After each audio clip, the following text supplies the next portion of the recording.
It's hump day. Welcome to Midnight's Edge in the morning.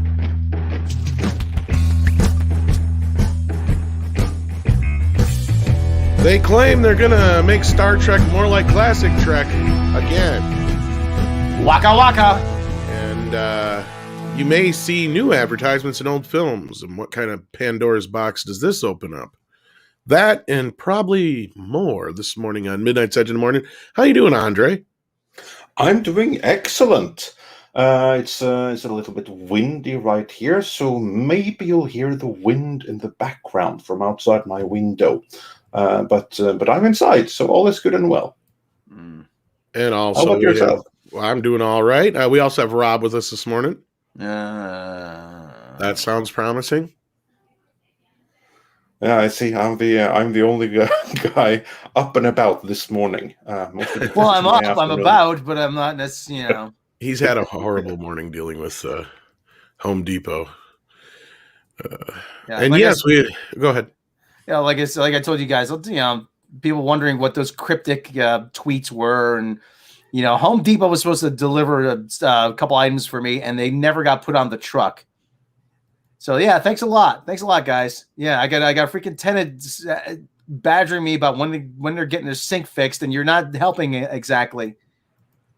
So yeah, but I called them this morning and says, yeah, then we'll deliver them tomorrow, and we'll refund your delivery fee. I'm like, yeah, but that doesn't help me now. I promised these people to get this shit fixed. I'm like, they're not happy. So anyway, so that's where my day is going. Well, we all have our crosses to bear, I guess. I wish I had a cross to beer. I have a cross to bear. Yeah, across the beer would be great. I wouldn't be complaining. Well, I'm sure we can hook you. I'm sure we can hook you up with a beer to make dealing with one bourbon, one scotch, bit easier. One beer. When I was 17, I had some very good beer. Natasha coming through with a beer. Yes. Is that a Grolsch lager from your neck of the woods? That's the only Dutch beer I'm familiar with. I fell asleep. The Dutch have amazing beer. You have to go to the Netherlands and try it out, Rob, at some point. I've had Danish beer. I've had Norwegian beer. I've had Swedish beer, Dutch beer. I've had British beer. I've had a lot of Belgian beer too. You get Palm. The Belgians do amazing beer. Palm is very good. I've had Paulaner, which is really good German beer. Yeah, it's one of my favorites. But the only Dutch beer so far I've had is Grolsch Lager. So I'm going to have to expand my alcoholic palate, as it were. Yes, and Natasha, our loyal wrench, already helped you out then a little bit with the beer super sticker. Beyond that, we also have the Hijabi Gamer in the chat. Greetings, and everyone, make sure to go and subscribe to the Hijabi Gamer. We have many others joining us as well. We have Bionic Sasquatches here, so that's pretty awesome. Everyone, watch out for the Sasquatch. Dash D's is here and points out that Canadian beer is wonderful. Oh yeah. We have Joachim Stark that prefers Carlsberg, and Sam Rogers, he really likes his Australian beer. Michael Miller prefers Hoegaarden. And Natasha, well, she likes her Grolsch. So yeah, brilliant. Brilliant stuff there. Many good recommendations. I'm very familiar. We also have House Atreides sending us $5 Canadian super chat. Thank you so much. Saying, "Hail Midnight's Edge. I rediscovered The Long Kiss Goodnight with Gina Davis, Samuel L. Jackson from 1996 after watching the documentary In Search of the Last Action Heroes." Ooh, that sounds like a nice one. That's also from the same In Search of Darkness people that we were also helping promote their most recent documentary of. And I'm sure we can show the trailer for that later. Till then, Rob, you were saying. Hold on, let me find the photo. I have actually a really cool photo that I took relating to our beer discussion. If I could pull it up You took pictures of beer? I took pictures of a brewery. This is when I had this beer. Damn it, where is it? Okay, Rob, there's an app called Untapped that you really need to check out if you haven't already. Yes, there is. You heard about that? Untapped. No, I have not, and I am looking forward to checking it out now. Yeah, dude, this is the app for you. It's a beer app that lets you check in where you try different local beers from all over the world. You can review and everything. So do check out Untapped. Awesome. That's the app for Rob and for every other beer lover in the chat. I'm gonna make Rob start a fucking beer channel. Every other aspiring alcoholic and that listens to us. I'm only an amateur alcoholic, so here we go. Yeah, but Kit Kat is working towards helping that with a £20 super chat saying, after the way the hacks trashed and degraded our beloved character of Spock, nothing they do can redeem them. The only times I have ever seen emo Slock is on Major Grin, and that is the only way I will ever see him. So yeah, and we're going to get into that very, very soon. And Darius Münchhausen sent us a super sticker, and Mags points out that she would watch a beer channel. So yeah, Rob, maybe you can. Actually, a buddy of mine, Johnny Benson, actually has a beer podcast. Maybe we should get him on. He's a stand-up comedian, really great guy too. I mean, so in case everybody wondering what this is I took this picture on my trip to Copenhagen. This is the gates to the Carlsberg Brewery, and you can't see them on the other side. There's 4 granite elephants that are representations of the founders' sons. So I mean that's of my extensive. So I shall seek out and find new beers and new civilizations. So that's my beer trap, part of my beer travels right there. Yeah. And you also have to seek out Natasha because she has Russian family, so she knows all about drinking. I'm sure that they can go into plenty harder liquors there than beer too. Da, comrade, we much gets moose and squill. Then have beer, much beer. Hold on, is this it? Let me see. Oh, here it is. Okay, this is actually the one I like to share. This is, hey, Rob sharing his vacation photos. Hey, there you go. So there's actually very few people's whose vacation photos I would rather see than Rob's. So okay, if you could put if that's up for sharing, Tom. So one more time. Okay, Tom, you do it. You do it. Okay, I do it. There we go. Yeah, if anybody recognizes, and the real Little Mermaid. That's right. Yeah, 2011. Did she give you crabs? Actually, you know what? I was very fortunate because the tour guide actually said that every so often that statue's head gets lopped off in a tribute to The Simpsons. So yeah, I remember that. Silly, but okay, that's kind of defeating the purpose. Jack Houston sent us, or Hudson, I'm sorry, sent us a super sticker. Thank you for that. Yeah, and then we also have Spider Unlimited who says, for Andre, are your borders open? I received a vacation opportunity for the fall. Also, do you know Ghost?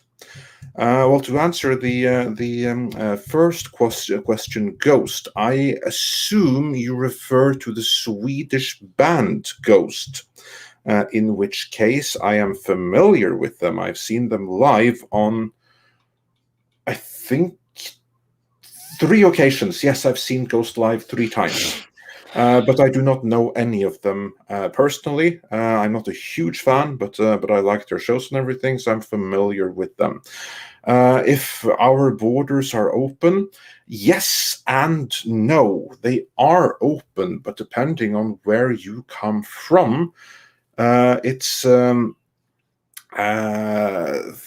individual rules will apply as to how long you have to be quarantined, and you may have to be quarantined, but that's right now. How it's going to be in the fall, who the hell knows? I'm just as curious about that myself, because I was hoping to do some traveling this fall, like to Vegas or something. Well, we'll get there. We'll get there.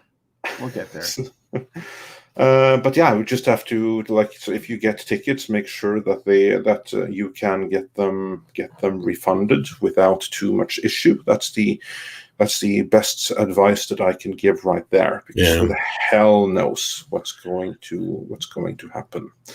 And Arasaka the Fancy Goose actually brings up a subject we're going to get into here. Yeah. And Arisaka says, I see adding ads in old movies only lasting as long as the studio's getting away from paying the actors. Contracts will have to start having provisions for it. Hold that thought for a little bit later today, because we are going to get into it. Before then, we have some Star Trek stuff to cover. And on that note, the Hijabi Gamer says, I got into Star Trek, the original series, through the books before the show. I hate the original series to show. The books are better. But I watched Deep Space Nine first and love that show. Yeah, Deep Space Nine is a great show indeed, and the original series was not for everyone. And if you discover it today, taste may vary. So simple as that. Everybody has a different experience of being introduced to Star Trek, and that's what's great, though. Exactly. Everybody, yeah, exactly. That's exactly how it is. And also on that note, Joey Hollywood Films says, even if they're returning to episodic format, I have no faith in the creative team behind the last 5 seasons from them. I quit until some sort of change. Which is very, very fair, and I doubt anyone is going to give you any hard time over that. We certainly won't. And Max sent us a super sticker, so thank you so much for that. And Darius Münchhausen also sent us a super sticker. That's all I can bring up on screen. So before we move on, I'm going to go through the classic super chats that we can no longer Did you grab this one from the Hijabi Gamer? Yeah, he just got that a second ago. All right. Yeah, I just got that one. Right. And so, starting with the classic ones, Mitch Thibault sent us a super sticker of a cute little Shiba Inu doggy. They're so cute. And Silver Nova says, I think that anything non-woke would be considered a strange new world at this point. Hail to the panel and all in the chat. Right you are on all accounts. And then Jack Hudson also sent us a little Shiba Inu sticker. And then we are actually caught up. And we do have a guest that we hope will be joining us before long. This is a guest that we would be very excited to have on the show, but we don't know exactly when he's going to show up. So until then, you're just going to have to make do with us, which according to some of you, isn't the worst of things. Stephen Otten says, hail Andre, Tom, Rob, Renches, and everyone in the chat. Yeah. These are dark times indeed. I'm glad you are here. Well, thank you, and we're glad to be here, and we're so glad to have all of you here joining us as well, because we can only be this little community when we are together in it. So thank you all for joining us. Yep, we'll have to make do with us. And, you're glad you're here, but give me about 10 minutes and that'll all change. So. And then we also just got, let's see here. And we got from Michael Miller, sent us 35 South African runs, saying, if Emma Watts tolerates any more Kurtzman and Bad Robot content after Strange New Worlds, it's time for her to go. Yes, indeed, because she was brought in part to clean up Star Trek. And so far, we can't see that she's done a very good job at it. However, I have heard, not from some of our regular sources, but from another newer source that is a little bit more untested, which is why we haven't really run with it so much. We've hinted at it in the previous video, but what we were told from this source is that they are a little bit stuck by the contract given that was signed by Les Moonves on his way out the door. That was his way of burning down the proverbial castle on his way out of it. Apparently, and again, this is all rumor, I don't know if this is accurate, but a part of this contract was that Churchman and Secret Hideout, they were guaranteed 5 different series. So a 5-year contract and 5 series. CBS had to greenlit 5 if this rumor is to be believed. Well, they have their no way out of that, apparently. They have their 5 problem. series then.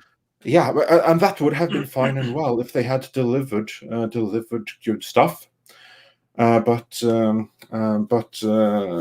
since they didn't, then Amazon, Netflix, all of them, they want out, and the only way they stay in is if CBS picks up a huge part of the tab for shows where the audience have been chased away and that advertisers shun for that very reason.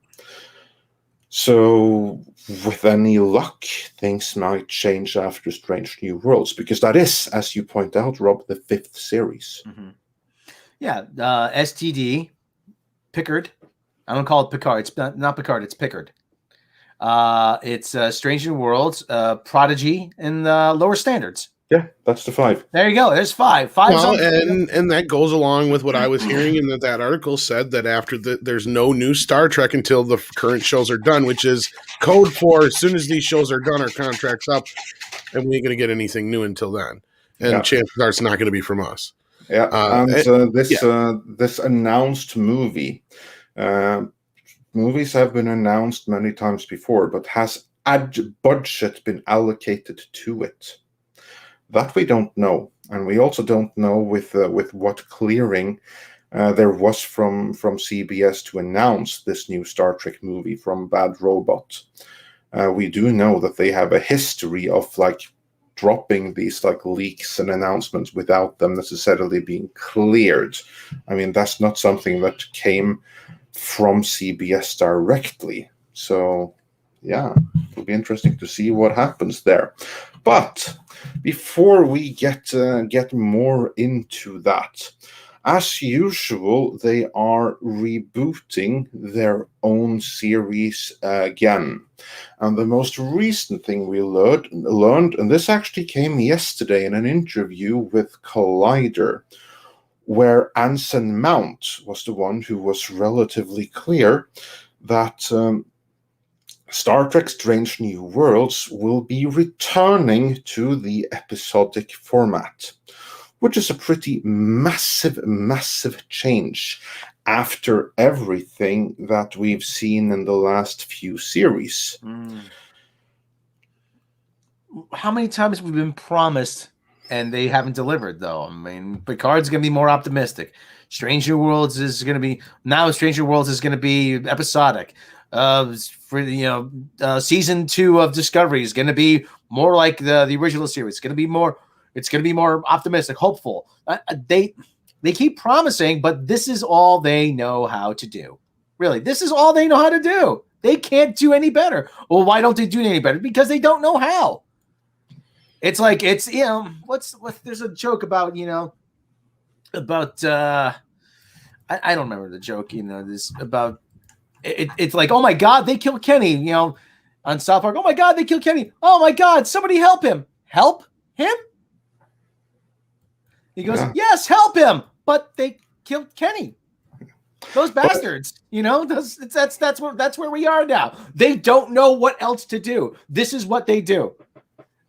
Well, and seemingly this goes along with a lot of what I was talking about with Robert Meyer Burnett, and that was that Akiva was going to try and somehow salvage this thing. And there was a quote from Anson Mount, if Rob wants to read that real quick in a private chat. Yes. Anson Mount says, Funny enough, I only found out after Strange New Worlds was picked up that in the early days of planning Discovery, Akiva Goldsman, who's our showrunner, had lobbied to be on Discovery because he's a huge Star Trek fan. I'm not buying that for a second. Akiva is so busy in his film career that he didn't need to add a TV show, but he wanted to do Discovery. All he had heard about was that it was going to be a pre-Kirk show. So he assumed it was a good show. So he assumed it was a show about Captain Pike. He gets in the writer's room and he's like, that's where you left it off there, Tom. That's all Andre sent me. Andre. Yeah, well, that's the most important thing. Exactly how far did you go? Because I was busy showing. Well, basically, it's almost confirming what we were saying, and that was it is 100% confirming. And that was that Akiva Goldsman, who knows Emma Watts from before, came in and said, "Hey, look, I can fix this," and did Strange New Worlds underneath fucking Kurtzman's fucking nose, and that's probably what pissed him off. That's probably why he left for a few days. That's probably what was behind the whole blow up. And I'm not saying that Strange New Worlds is going to be better or good, but what that shows is the power struggle behind the scenes, and it does confirm what Robert and I were talking about, because what did Akiva Goldsman also do? He came in and took over for Picard as well. He did indeed. Yeah, a lot of good that did. Yeah.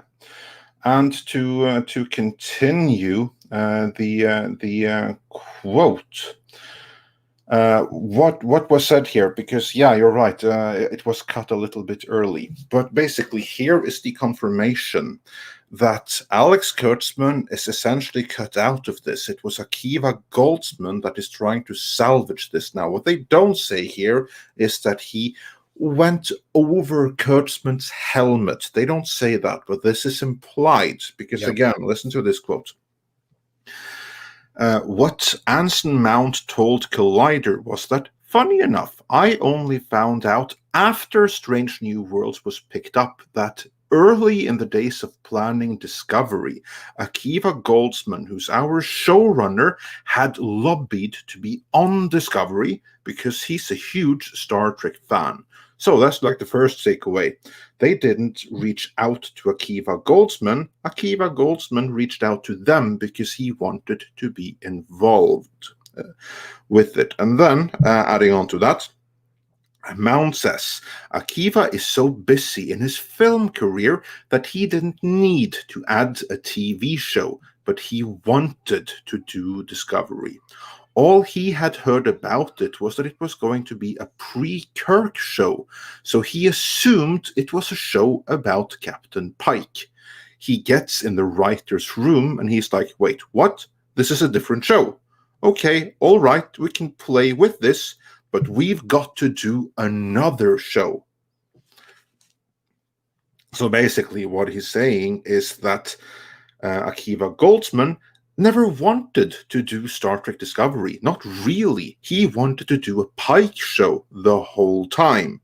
And he continues. So Akiva was lobbying for it and lobbying for it and lobbying for it. And then Mount says, I got lucky enough to be cast in the role for season 2 of Discovery. And they didn't tell me any of this. Thank God, because I would have been far too nervous. I just thought it was a one-season gig, and that was it. So basically, what Anson Mount just confirmed in this quote is that Strange New Worlds was always Akiva Goldsman's baby, and Akiva Goldsman was always interested in returning to the true Star Trek. What I'm seeing here is distancing. They're trying to make a separation between what was before and what Akiva Goldsman is doing now. This is going to be essentially saying this is going to be a soft reboot. Well, of Kurtzman Trek, really. Of sorts. This is the last show, but can I, Andre? Since sure, go for it. I fucking knew it.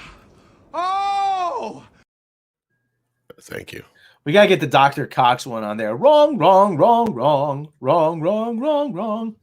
Just for that occasion when people are wrong, people are grotesquely wrong.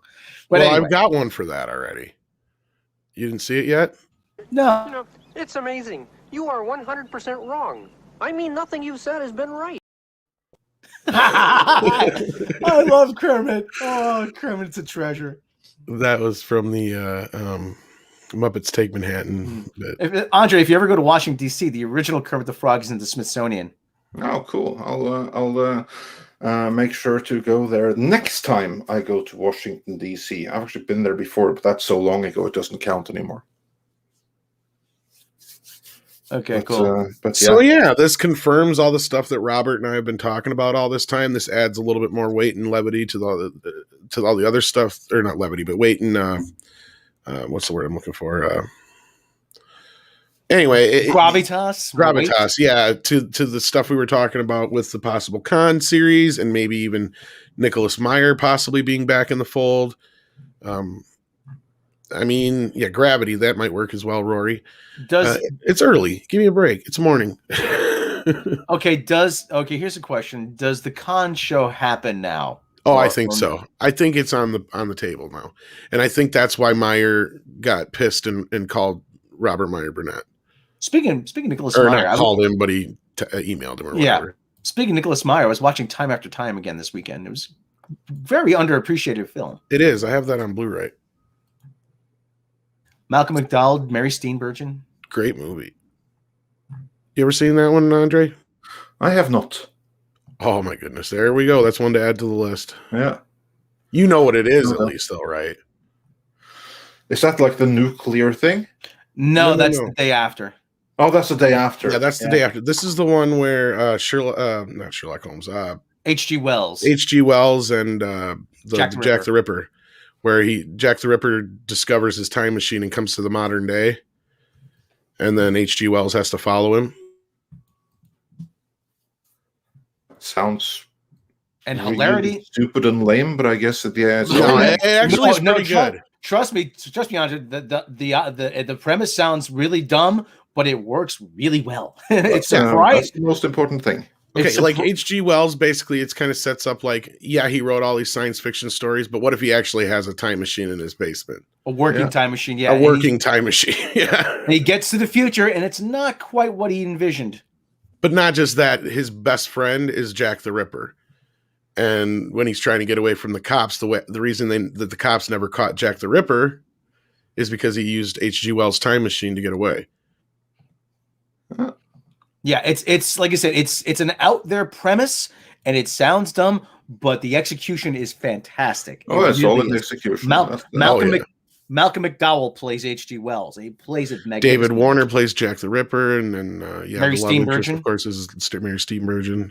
Mm-hmm. Yeah. Which is ironic because then she's in Back to the Future 3 where they talk about a bunch of H.G. Wells stuff. So yeah, you sometimes have weird things like that going on. But anyway, wasn't she in that other time travel movie with Christopher Reeve as well? No, that was Jane Seymour. That was Jane Seymour. Okay, I couldn't remember who was in that one. All right. Anyway, moving on. Yeah, what was that moving on in any event. So basically, what is being confirmed here is something that we have reported for months already, namely that Akiva Goldsman is the savior of Star Trek, or now he apparently is being billed as that. I have one big worry with that, though. But before I get into my worry, I want to hear what you guys think. How confident are you guys that Akiva Goldsman is the right person to bring Star Trek back on track with Strange New Worlds? And how excited are you for a return to the episodic format? Well, I hold out little hope. But the thing that I'm excited about so much more has nothing to do with what's going to be on the screen, but what we've been hearing about behind the scenes. And that's where, like, I know something's happening, and I feel like we're heading towards the end of this fucking nightmare. Because I Lord knows they're not going to bring back Kurtzman. It would be suicide. there's no way they're going to bring back Bad Robot. I have a feeling after Strange New Worlds runs its course, we're going to have just like a little patch of nothing happen.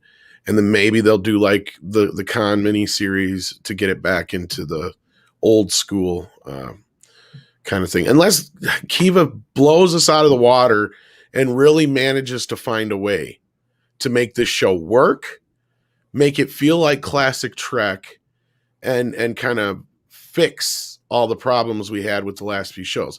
I don't see that being a possibility. Like, that's such a minimal because Akiva, let's be real, Akiva Goldsman, his heart may be in the right place, or his wallet may be in the right place, but I don't think the guy's got the talent. I've never seen anything out of him that's been worth a shit. No, I'm not hopeful at all.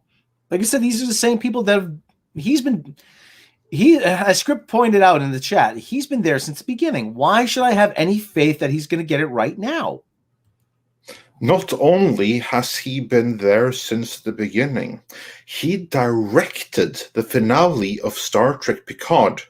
You know, the one where they were so proud of giving Data and Picard their final closure, although it was just copies of each of them, so no one got any closure, because Picard was dead at that point, replaced by a robot replica of himself. I think the original ending. Well, he still directed it. I don't care what the original. No. I know, but he came in late in the game, is my point, and I'm not giving him any fucking excuses at all. But I think that original leak was what the original ending was, and then he came in and changed it. Is what I was going to say.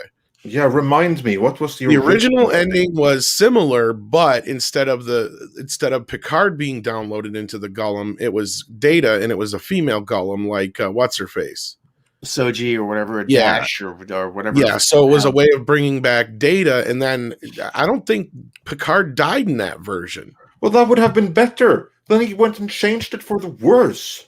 Yeah, they made it worse. They made it dumber. But again, that was from the Reddit leak or whatever, so I can't confirm. I don't know that. But we do know the ending was changed because what's her face said she filmed all those scenes and then they reshot it with what's his face who plays number 2, Riker, not Brent Spiner, Jonathan Frakes, because the originally all his bits at the end were originally shot by Captain Hubris lady.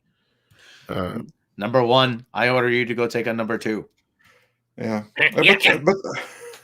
but that would have been better. It would have been so much better, the original endings. I mean, like if Akiva Goldsman was the one who went in, and I don't know that this is the case, but if he was the one who went in and he changed the original thing that you told, Picard might have died. I can't remember now. Yeah, but in any event, if it was like Data being downloaded into the female body, that would have been a million times worse than Picard dying and being downloaded into an identical replica of himself. That's the most stupid thing I've ever seen. I mean, it's worse than Spock's brain. I don't know. I'd have to dig up. Even Spock's brain has a certain charm to it, even no matter how bad it is. You know, I mean, there's a certain, you can enjoy it on a certain level of it being so bad that it's, you know, that it's, you find humor in it. You know, very good. Like Spock giving McCoy directions on how to reattach all his synapses. Very good, Doctor. Like, I shouldn't have reconnected his mouth. You know, but at the same time, it's just like, you know, I watch Red Letter Media every so often, and the whole thing about the premise that this was built upon was nonsensical to begin with. That Data had this really deep friendship with Picard. He didn't. He saw him as a crew member, a valued crew member, but he was a crew member. He didn't get that upset when Data was exploded in what was the episode with the collector, who has the most toys, I believe it was, TNG, and he was looking to replace immediately. There was no big, to do. And he goes, "Joy, we found a suitable replacement for Lieutenant Data at Ops." You know, he was ready to move on. Geordi was Data's best friend. Geordi was the one that was most affected by him. But no, they built up this big bromance between Data and Picard. Yeah, it was more so in the movies, but at the same time, and that's what Rich said about Alex Kurtzman. He's only watched the TNG movies. And from that, if you're lucky. Yeah, from that, you get the impression that Data and Picard are best buds. They're not. Well, I'm going to run through real quick. This is Akiva Goldman's writing credits. Okay. The Client, okay, movie, but it was written, it was a book, so I don't count it. Silent Fall, don't know, haven't seen it. Batman Forever, we've all seen it. We know the original version was better, so that's one in his favor. Batman and Robin, there goes that out the window. Lost in Space, even more out the window. Practical Magic, that was well received, so I'm going to give him that one. Beautiful Mind, well received, going to give him that one. iRobot, let's not even talk about it. Cinderella Man. Tom Rothman was involved with that one. Yeah, so. I know. Again, yeah. So Cinderella Man, though, that's his big crowning jewel right there. Okay. I believe he won an Oscar for that. Yes, I was involved with that. What of it, Andre? What of it? Then we got I Am Legend, which the original version of the movie is better. I don't know which one he has more to do with, so I'm going to leave that one as a tie. Angel and Demons, less said about that, the better. He wrote for quite a few episodes of Fringe, which that was a pretty popular show. He wrote Winter's Tale. He wrote on Insurgent from the Divergent films. He wrote The Fifth Wave. He wrote Rings, which was the one that flopped for Paramount. He wrote Transformers The Last Night. And, oh, by the way, Rings is also the excuse they use as to why they didn't make a Friday the 13th movie, which makes so it's his sense. fault. So Akiva Goldsman killed the Friday the 13th franchise. Yeah, that's an excuse they used. I don't buy that shit. But anyway. You know, Tom, I will give him this. The first 2 acts of I Am Legend were actually pretty good. Well, I like the original version with the original ending. That's decent. Yeah, that one's all right. But then he wrote on Transformers of the Last Night, which that's the first Transformer movie he wrote on. So that's I guess he came in. That honestly wasn't. That was actually a kind of a step up from what had been before. And it was the 4th film in the series. So what are you going to do? I believe, or 5th, But I'll say though that it's at the same time the 3rd act of I Am Legend completely falls apart and just becomes a generic monster movie. In the original, in the theatrical version, yes. Theatrical, I've seen the ending of the uncut, the original uncut version is better. And then he worked, of course, on The Dark Tower, which notoriously that film is. Then he only worked on 3 episodes of Star Trek Discovery: New Eden, Will You Take My Hand, and The Vulcan Hello. Thought gaze, I Am Legend equals the Omega Man. Actually, I like the Omega Man better. It's campier for the time in the 70s, 1971, I think it was 72 was released. But not done, but then he worked on Titans in between. He actually worked on that quite a bit. Then of course he wrote one Star Trek. He hasn't been involved with the worst of modern day Trek. And then he wrote Children of Mars for Star Trek shorts. That's the only one he did. And then on Star Trek Picard, of course, he's all over that shit. And of course, Strange New Worlds. And then he's got a Ringworld TV movie coming. That's his writing filmography. Oh yeah, Ringworld. Yeah, I see. That's an interesting concept. It'll be fun to see. It would have been fun to see what someone other than him could have done with that. But basically, you're saying, Thomas, he's ridden one success he's had. Sort of. I mean, I'm curious how much of I Am Legend, the original version, is his, and how much. I don't think he had anything to do with the final version so much, is what I'm saying. So that might be another one in his favor. There's a couple things in his favor. If he really is truly a Star Trek fan, see, we don't have anything to really go by other than what, like Andre said, he worked on Picard, and if he's responsible for what happened on that, then all hope's out the window. Yeah, because to me, Star Trek Picard is the worst Star Trek there has ever been, bar none. And what we don't know is what did he do with it? Because he wasn't a showrunner. Yeah, he helped out. He eventually became a showrunner, actually.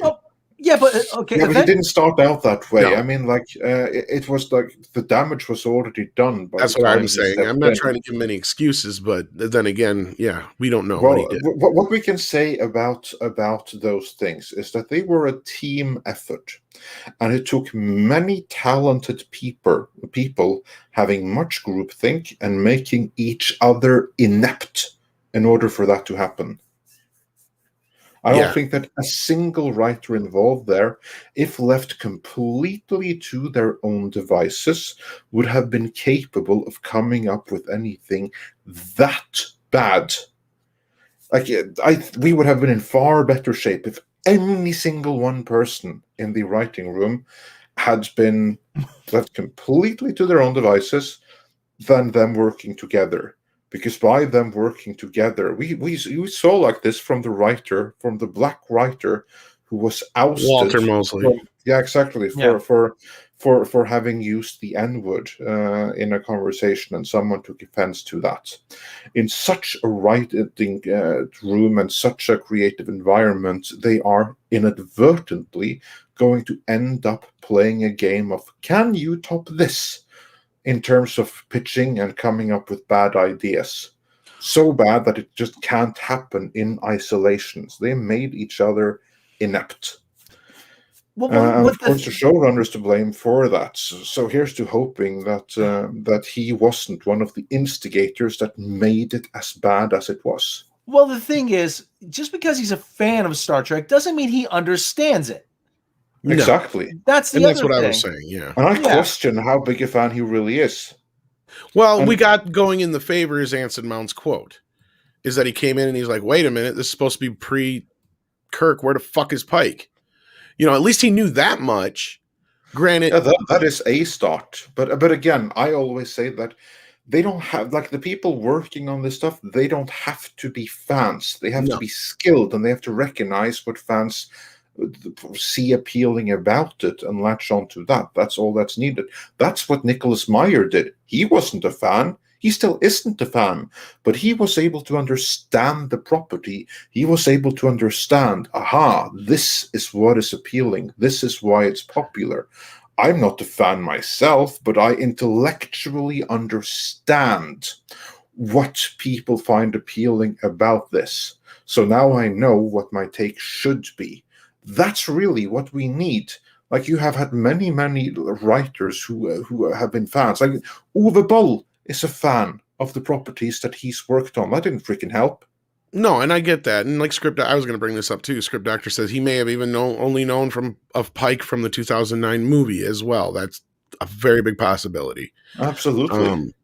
Well, the only thing I'll give him in this instance is that this show, the only thing I like about this show, or at least that I kind of get a kick out of it, is that this comment from Anson Mount proves a little bit more of what Robert and I kind of heard and were unsurfacing and figuring out and all that kind of stuff, however you want to put it, and the people I talked to and whatnot.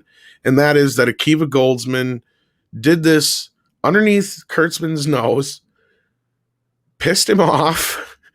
And he did it mainly out of the reason, whether it was for a selfish reason, which it clearly was, but the other reason is because he probably wasn't liking what they were doing. So I'll give him that much, if that's the case. If we go into Strange New Worlds and it actually kind of has a Trek feel to it, and it may not even be in the right, timeline per se, but you know what? Even if we go in and we're like, you know what? I had fun with that. I might actually give it a shot, depending on what the trailer looks like, kind of thing. Yeah. I have always maintained that this alternate license under which this modern day Star Trek is made under, honestly, it doesn't matter. They could have made the best Star Trek ever under that license. The license and the timeline are completely secondary. The only thing that matters is the talent and the skill of the people involved. And that is what has been screwing us over. If these exact people, if this talent had been working on the original Star Trek under the original license, we would have been in the exact freaking same position. Whereas if someone like Seth MacFarlane, or better yet, Ron Moore, had been working on on Star Trek under this alternate license, we would have been in a far better place than we are right now. So it's the talent of the people involved that is the potential salvation or the potential damnation. So far, it's been damnation, but here's to hoping that maybe this will be the one thing that Akiva Goldsman can do. Lord knows that he's failed with many other things. But what has me worried is a little bit too is that he seems like certain other writers only to be as good as the people that he's working with. If he's working with a really good director, like he was on The Beautiful Mind, amazing stuff happens. If he works with a bunch of inept people that are only interested in toy sales, then Batman and Robin happens. But who's he working with now? Who is the creative person that understands this, that can help steer this in the right direction? If he was working with someone else that got this, I wouldn't worry. But him left to his own devices, yeah, I'm not that confident. Well, like you said, like I said before, just because somebody's a fan doesn't mean they get it or they understand it. I mean, like I love basketball. I could never coach basketball. I'm not about to suggest I could coach basketball. But at the same time, like I said, just because he loves Star Trek doesn't mean he understands what makes Star Trek special. Right. And we've seen that from everybody working on even I found interviews where Kurtzman has even said he's become a fan. I'm like, yeah, I don't believe you're a fan. I believe you might be a fan of the pew pew and everything else. He's a fan of the shit that he writes, yeah. Yeah, but you're not a fan of Star Trek, there, buddy. Alex Kurtzman has made one of the most horrendous quotes I have ever heard in conjunction with Star Trek. I don't recall exactly where he said it, but it's even on video. We have to see if we can find it. Where basically he said that after he had failed with Spider-Man and he had failed with the Dark Universe, he was in a really, really dark place. He needed like another universe that he could set together, and that's when Star Trek landed in his lap. And that was perfect because he needed Star Trek. It's fair enough, and then comes the bad part. And Star Trek needed him. No, it didn't. He was so arrogant as to believe that his creative vision was what Star Trek had been missing all this time. But now when Alex Kurtzman could work his magic on it, then Star Trek would be fine again. Star Trek needed him for the first time. It's the creative vision of a man who's had his eyes poked out. That's what it is. Oh, for God's, yeah, I've heard that quote. Yeah, Star Trek needed me. No, it didn't. If they sat on Star Trek and did nothing with it, and just kept repackaging the old shows and Blu-rays and just kept putting them on streaming services, they would be in a far better place than they are right now. Oh, absolutely. Yeah. Absolutely. Because they wouldn't have killed the toy sales then. Because Star Trek. Yeah. I submit that Star Trek is in the worst place the franchise has ever been in its history right now in this moment. Much worse than after the original series was first cancelled and everything looked grim. It was in a better shape right then, because there you had a fan base wanting more, and you had reruns and syndication that were ever newer and newer generations would discover it. Now what the hell do you have? At the height of the Rick Berman, like Brandon Braga era, you had like 4 or 5 series? You had a ton of movies. I mean, Star Trek was at its healthiest in the early to mid 90s. I don't think anybody will argue that. Yeah, okay, then the burnout started to settle in. Well, let's look at it this way. It used to generate what, $30-40 million a year easy just in merchandise. I bet that's in the tens of thousands now. I would say hundreds of thousands. Yeah, and most of that comes from classic shit, is what I'm saying. Yeah, listen, we can argue. Like I said, the whole thing is He's a fan of Star Trek, of his shit. He doesn't get what makes Star Trek special. All the stuff like the uniforms and the ships and everything else, that's just aesthetics. Seth MacFarlane has proven that he can take a property and he can apply the same type of Star Trek storytelling to it. And it doesn't matter what these ships or the uniforms or what the cast or what everything else looks like. No, because you could slap Star Trek Orville on there, and I would think it was a Star Trek show. People have dubbed the Voyager theme over the Orville, the intro to the Orville. I was like, it's so beautiful. Like I said, he's doing Star Trek, but he's doing Star Trek without doing Star Trek. And they told him, yeah, go away, kid. Make your little cartoon about fart jokes. And not only that, he managed to do a Star Trek without any of the classic characters. Without changing the aesthetics that much. And even though it's not in the Star Trek universe, it's still in that Star Trek aesthetic. He did all that without having any of the Star Trek to work with. That's right. That's right. Like I said, he took inspiration from Star Trek, but he built something wholly original. It's an homage to Star Trek Next Generation. We get it. But he gets everything right. It's brightly lit. It's optimistic. It's a universe you want to live in. I don't want to live in the Kurtzman verse of Star Trek. That's a dystopian hellhole. That's terrifying. No, and that's a great point, because Gene Roddenberry set out to build a future in his mind that everybody wanted to live in. And that was kind of the whole point, is that we had gotten so far beyond our own hangups, our own problems, our own diseases, our own insecurities for the most part, that we were out exploring the world, trying to, help others, or exploring the galaxy, not world. Jeez, I need to go back to bed today. Fuck. Ugh. Yeah. Well, anyway, there's not much exploration going on in the world of Star Trek Discovery. Just exploration. There, all we learn is that the future is completely messed up. It's only going to get worse and worse and worse the further into the future you get. It's a complete dystopia, among the worst I've ever seen in any fiction. But we have hope. We have Michael Spock. So, yeah.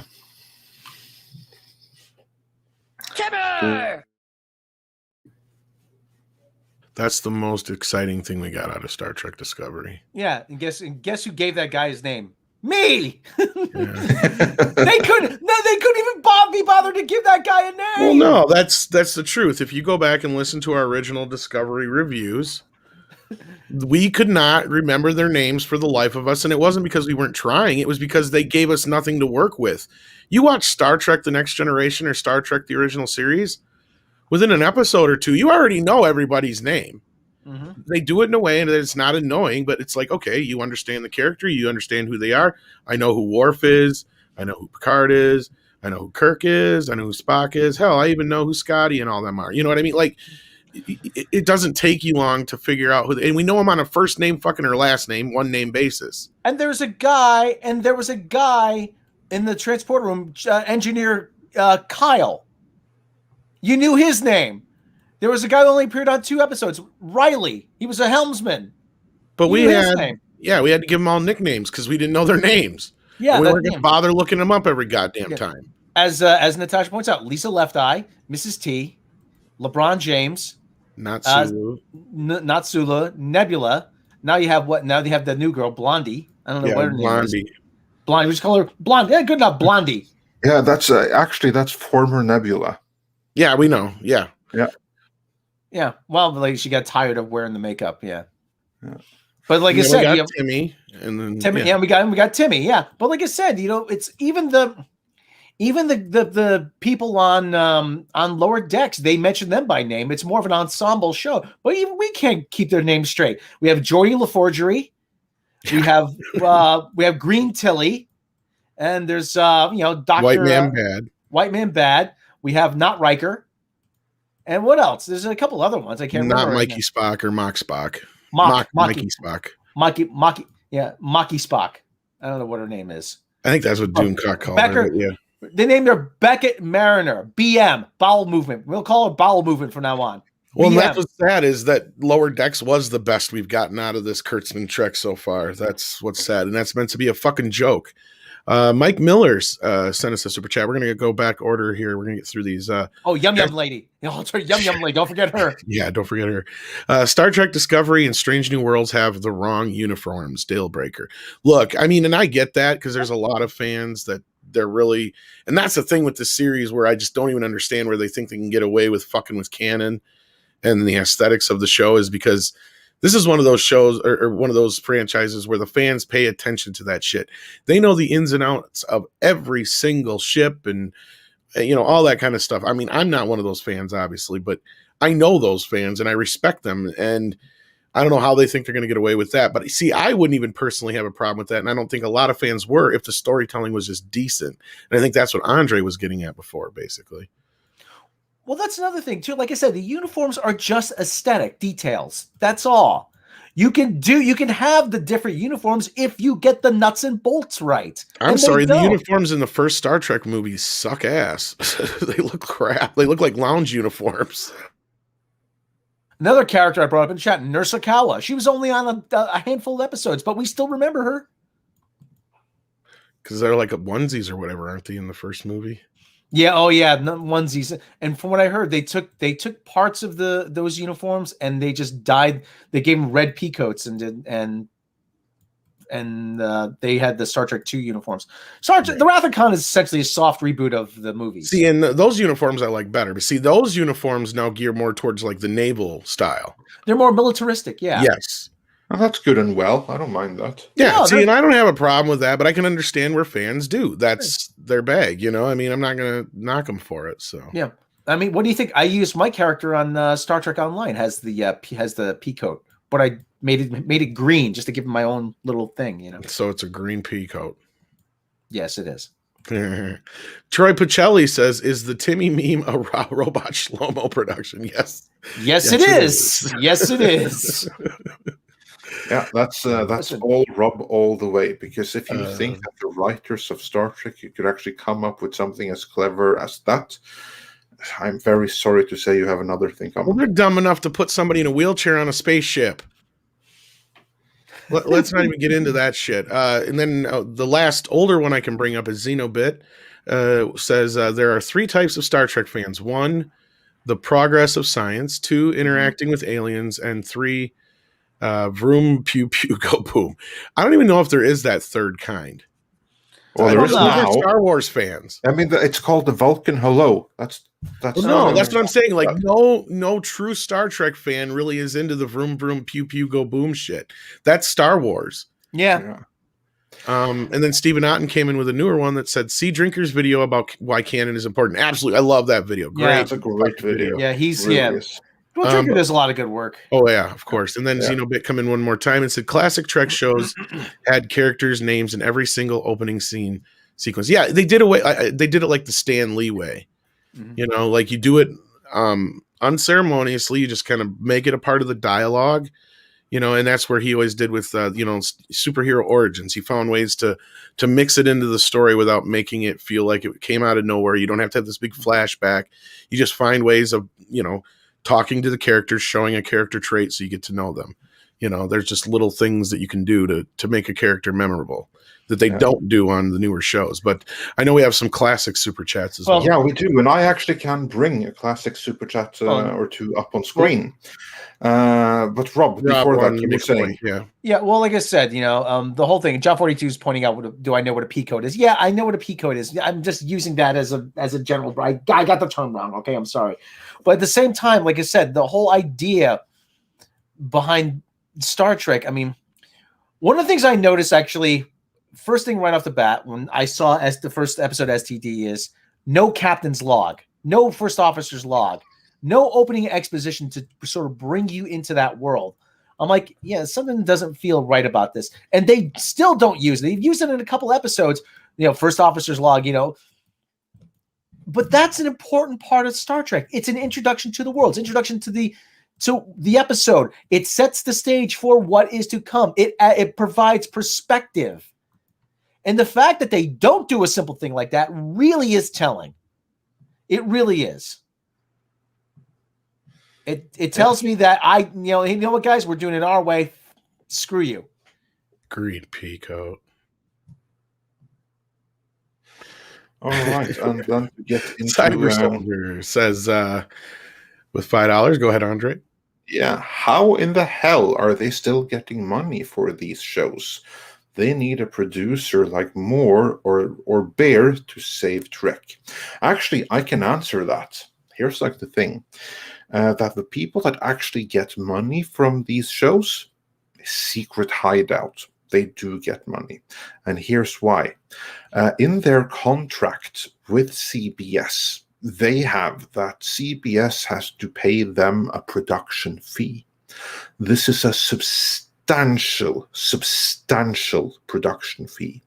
It doesn't matter if CBS never sees another penny from the show.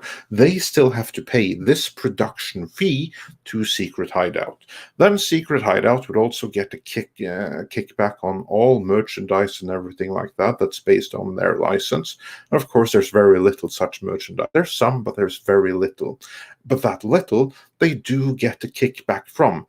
Not per sale, but for it being made in the first time. For all the t-shirts, for all the shitty little toys there are, someone actually had to pay Secret Hideout money up front to be able to do that. So Secret Hideout, they earn a shit ton of money up front. That is why they are so determined to do this and to latch onto it for that money that they get up front and for what they have the potential of getting in the back end. Now, the people that are screwed out of money here are first and foremost CBS, as well as everyone else that are reliant on getting money back from the audience or other commercial partners. They are the ones who aren't making any money of it. And that's why, for instance, Netflix passed on Picard in the first place, because it wasn't making any money for them. So yeah, that's basically the answer for that. Let's see if I can bring up some more classic super chats here. I think I can bring up at least one more. Yes, I can. Dash D's says for 20 Canadian dollars. This will sound weird, but I came from an area that used outhouses before we had town sewers. Even though they were all full of shit, some were better than others. Everything deserves to be judged on its own merits and faults.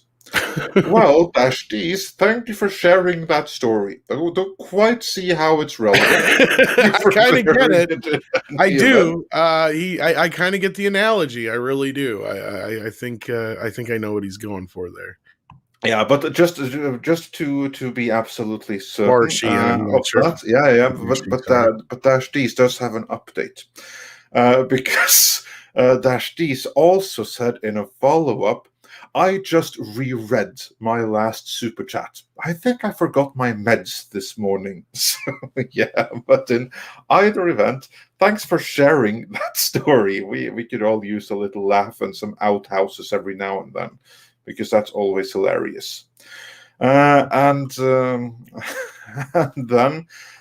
next is a super sticker from Grand Wasu 42, who sent a cute little doggy. So thanks for that. And Sino Bit, I love that name, says, one problem with modern entertainment media is the crap social commentary. There is too much saying something is wrong and not explaining why. No, because of course, if you explained why, then you would actually be telling intelligent sci-fi, whereas the propaganda that these series aren't interested in why things are the way they are. Instead, they're interested in hammering down a narrative and saying that the solution is to burn it all down. That's what they're saying. And then after that, they're a little bit more unclear about what's going to happen. The future of Star Trek Discovery, I guess, which I certainly would call a dystopia. But that's me. And then Kit Kat says, it's Lucy pulling that football away from Charlie Brown. every time.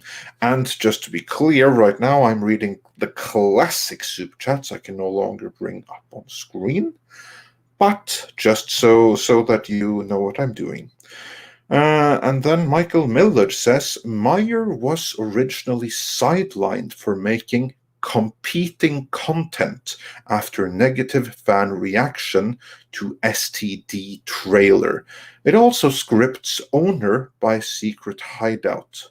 I think you're trying to say that, that Secret Hideout is the ultimate owner of the script that Meyer wrote, and that's of course correct. He worked for hire. Actioncom wonders, do you think Jack the Ripper would like the 2020s? No. I think he'd love it. Disease, crime, mass shooting. Come on. Yeah, it's just like home, apart from the shooting bit. But yeah. No, honestly, we know actually very, very little about. I strike that. We know nothing about who Jack the Ripper really actually was. they have a good idea now of who it could have been. Yeah, they've had that the whole time. There have been so many different theories, but there was one that came out like 2-3 years ago where they actually had like the one where they said it was a woman. No, it was a different one. Yeah, because it was because of one of the witnesses' accounts that wasn't originally put in, and there was some other deal. So I think it was a cop, if I'm not mistaken. Or a doctor. They thought it was a doctor, but I think they thought it would. I'll send you this one thing I found a while back that kind of breaks it all down. Yeah, sure, go for it. But still, I submit that. Well, of course, we'll never know. You can have many theories, and some theories may be more plausible than other theories, but we'll never know. It's lost to history. Well, there's somebody who broke down like just the whole entire because.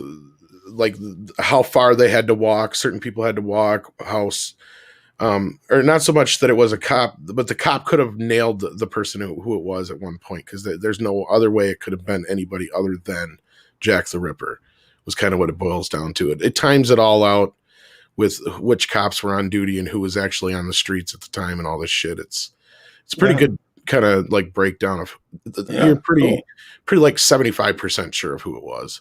Yeah, exactly. Well, but as Judge Dredd says, can't convict anyone on 75%. No, I know, but they're all long dead anyway, so yeah, it kind of doesn't matter anymore. But it's just more of one of those like, with modern technology, we might be able to kind of figure it out. It's a fun true crime, one of many, one of the more notorious one, but still one of many. The fact that it's unsolved gives it the lasting air of mystery to it. That's exactly. As I said, another one of many, because it's many just like that. And moving on with the classic super chats that I can no longer bring up on screen. That 70s rock fan says, Anson Mount stars in Star Trek Nacelle on Wheels. Nice one. That's cool. I see what you did there. Very cool.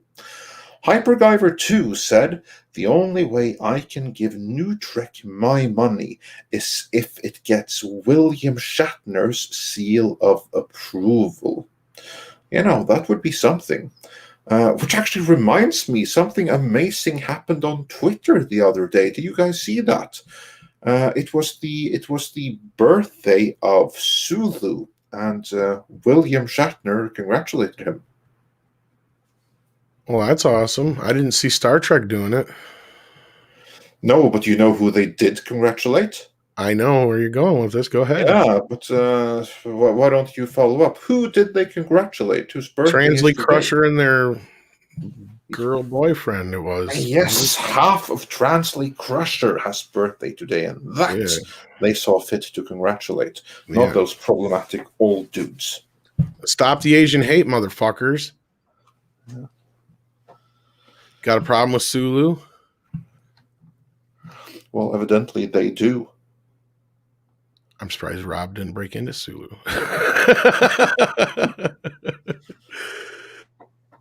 Well, Rob is must be busy. Oh, maybe Home Depot finally showed up. No, they're showing up tomorrow. Oh my, yes. Who? Somebody mentioned my name. Well, yes, I don't know if you missed it, but yeah, we were talking about how George Takei's birthday was overlooked, but half of Transley Crusher's wasn't. Oh, yeah. There you go. I was the original LGBT person on Star Trek. You got a problem with that? I was representing before you were even born. Actually, he has a problem with that. He didn't even like it that they made his character gay in the Yeah. And I J-Pin. understand that completely. Even I thought that was incredibly disrespectful when it happened. I was like, wonder what the hell are they doing?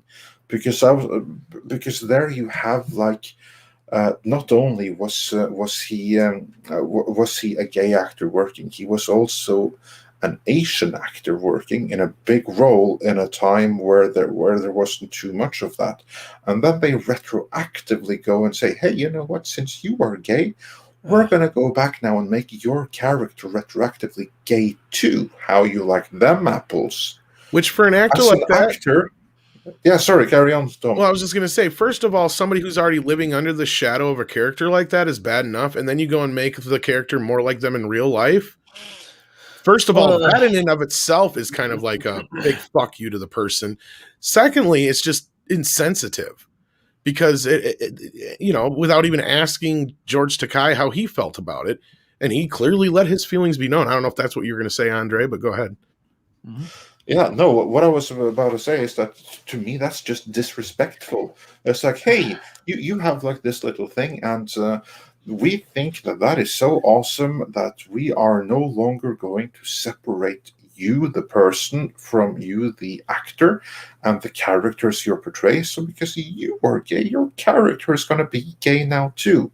And to a professional actor whose job it is to become other persons, that to me only seems incredibly insulting and offensive. And then it's not specifically a matter of him being gay. It could be like any like thing. It could be like, oh, hey, we happen to know that, say, for instance, just a random thing that your dog died.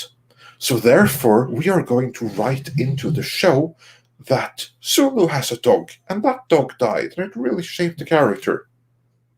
Yeah, that's similar to kind of what I'm saying, but like at the same time, that would be like okay if it was like done there and then,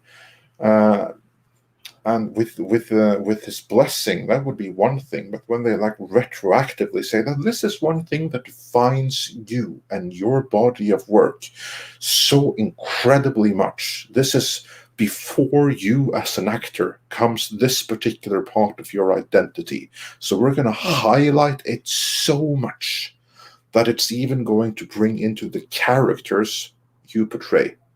How is that not offensive? How is that not insulting? Or to put it another way, say for instance, take Robert Downey Jr. Like it kind of worked for him with Iron Man, but it's like, okay, every single character that you've ever played, we're now going to go and retroactively change into a drug-fueled maniac. There's like something retroactively offensive about it, I certainly think.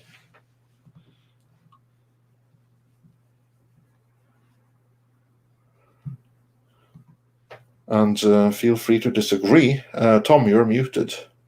No, I was just, I don't disagree with you. Rob's the one who's quiet. He's quacking. Yeah, well, I was responding to somebody on Facebook. I'm saying about how they killed off their heavy hitters in the MCU. I'm like, did they kill off Hulk or Spider-Man? I'm like, yeah, shut up.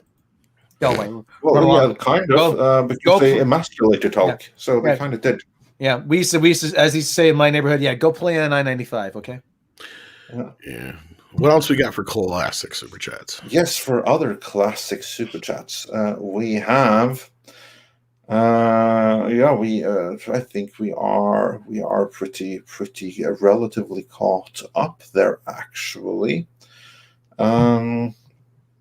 So one we have that we can bring up is Xenobite, who says if Jack the Ripper were around today, he would get cancelled by SJWs because he isn't cruel enough.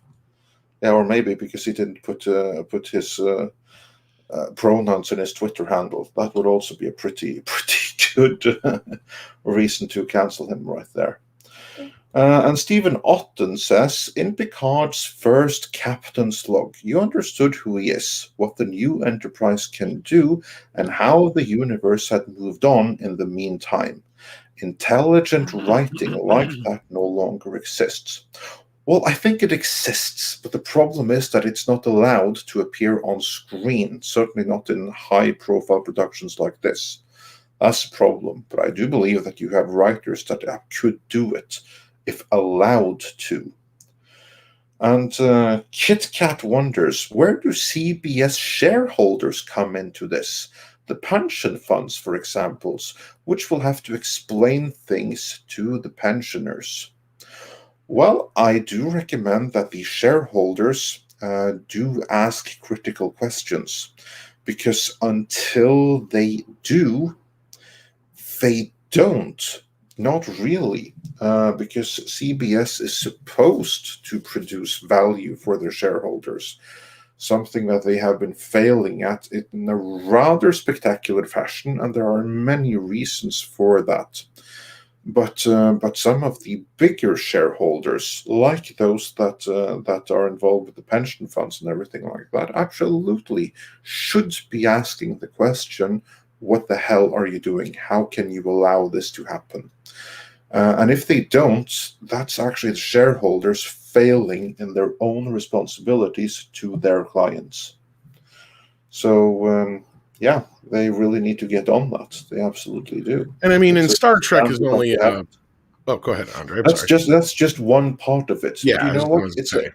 In terms of entertainment brands and franchises, Star Trek is something that's supposed to be like a golden goose that keeps on laying golden egg after golden egg, and it doesn't do that anymore. Well, they have another golden goose. Poor asset management. That's the kind of asset management that they should question. Well, they have all kinds of bad problems. From what we've heard, they have another golden goose they can't keep working correctly. One that I care very much about and could be making them all kinds of money, probably even arguably more than Star Trek. But they have fucked that up too.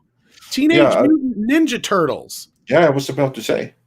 They have done nothing but fuck that up so horribly. And every time I hear horror stories about what Paramount has no idea what they're doing with it. It's fucking Ninja Turtles.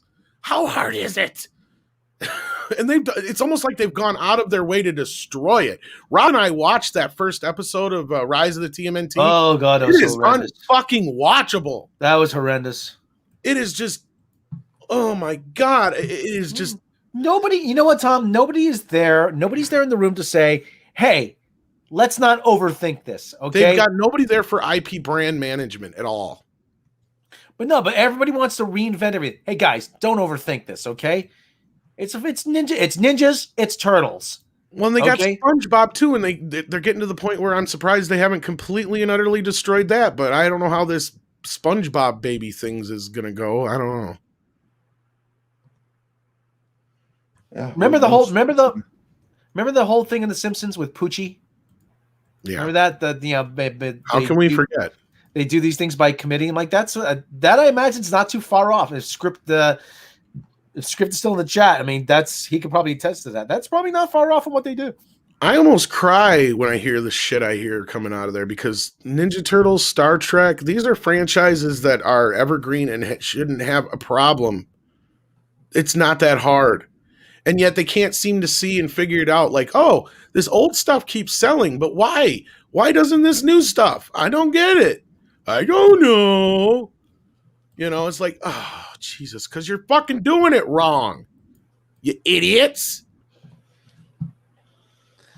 I'm sorry. I'm passionate about this thing. And it goes deeper than Star Trek is what I'm trying to say. There is nobody over there who knows what the fuck they're doing when it comes to IPs. Well, actually there are, but they are not in power. And that's exactly. Viacom is I wrote a script about this a couple years ago. Viacom is creatively bankrupt. Viacom and CBS is, now that they joined forces with CBS, they are even more so. There was a 99-page document being circulated when they were trying to oust Philippe Dauman, detailing how how creatively bankrupt they were. That they were making. Viacom was home to some of the healthiest. I won't call them the biggest. They were some of the healthiest intellectual properties in the 90s and early 2000s. South Park, The Daily Show, Comedy Central. You had a lot of really healthy IPs, and then you had Philippe Dahlman come in. Nickelodeon, and he actually famously said the word. Yeah, MTV. He famously said the words, "Do we really need Colbert and Jon Stewart?" Well, congratulations. Now you have neither. But that just shows you the thinking. That's just another small portion of it, though. Yeah, but that just shows you the thinking that they jettisoned everything. They tried to go, and you motherfuckers, they tried to go with a millennial demographics, just seeing purely on numbers.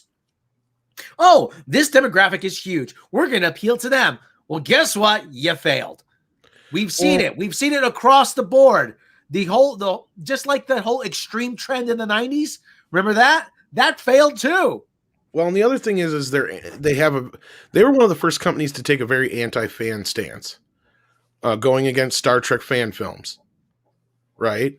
And then they've made it almost difficult as hell to do anything with any of their other IPs. Well, not only that, Tom, they used to sue people for putting clips of any Viacom television property up on YouTube. That's what I'm saying. They have made it so difficult to do anything with anything they own. Period. And I can't get into details because it'll give away certain sources. But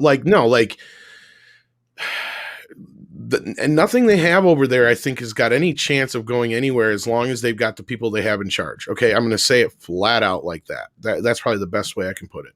Well, and that goes across the board with everything. Well, that was part of the reason why they brought in Emma Watts, is to right the ship. And I hope she does. To help right the we ship. wish her well with that. Problem is that they've locked the wrong people in such ironclad contracts that it's difficult for them to actually do anything about it. Even she might be facing an uphill struggle in actually fixing stuff. Well, if you're listening, Emma Watts, or somebody from Emma's office is listening, you need an IP manager. You need an IP manager. You need somebody to come in there and take a look at all the IPs you have, because you have a fucking gold mine of IPs that are being wasted. All right, I'll do it. Well, here's the thing. They actually already have that. Problem is that they have someone from their club, from their cocktail parties, and this person is completely and utterly inept. They're destroying your company from the inside out. You need to find someone that's outside of your circle of friends. Someone who's done this before. And until you guys, and I know you're listening, until you do that, you will continue to fail, because there's not one single person that you have in your Rolodex, to use an antiquated term, but you catch my drift, that can do this for you. Not one in your circle of acquaintances. You're going to have to broaden the scope to go outside of it to fix this thing. And failing to do so is failing your shareholders.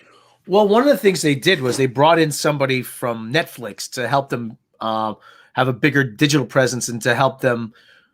How fucked that worked out for them? Well, the whole idea was, no, I'm sorry. I'm sorry. The YouTube, she went to go work for YouTube, and YouTube's becoming more corporate, more Hollywood as we speak. Oh, okay. But at the same, but like Paramount Plus is dead on arrival. But anyway, sorry.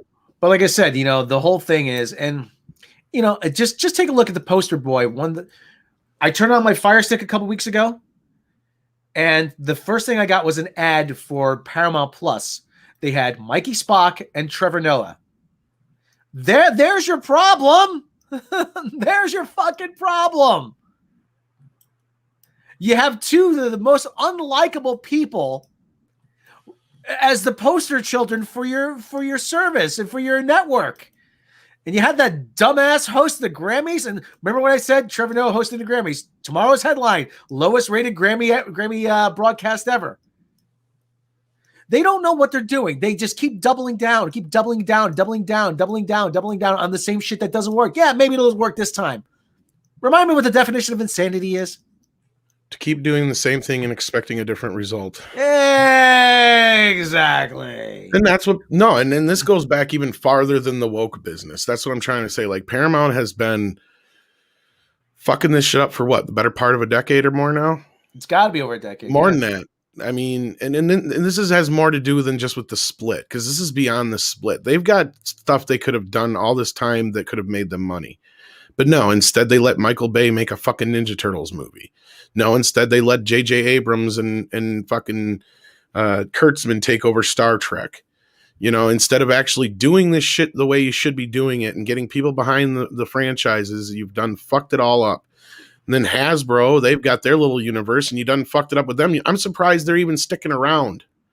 And they're probably doing that because they know they can shove whatever they want down your throats at this point because you'll take it.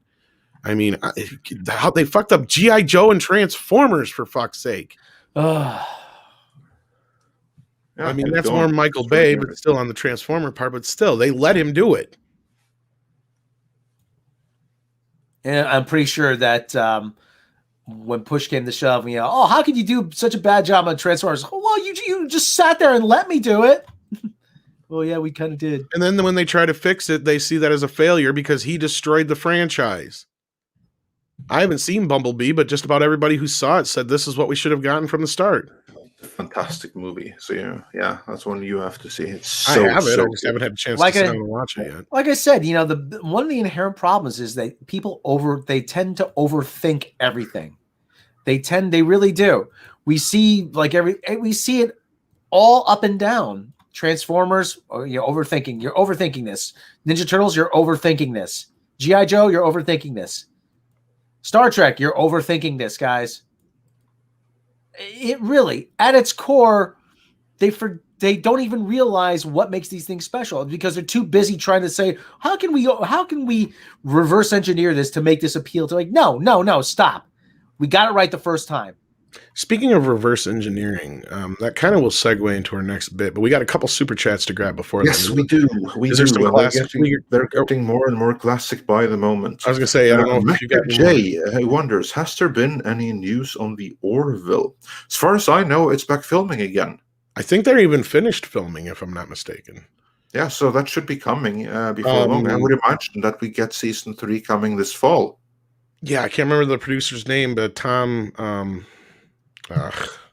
anyway, he's been posting a lot of stuff on Twitter, so I think they're either done or getting close to it, so they're back to work anyway, that's for sure. Yeah. And then Robert says, is STD still claiming it's not the Kelvin timeline? That's what they claimed when it premiered. I stopped watching after the pilot. Well, actually, here's the thing.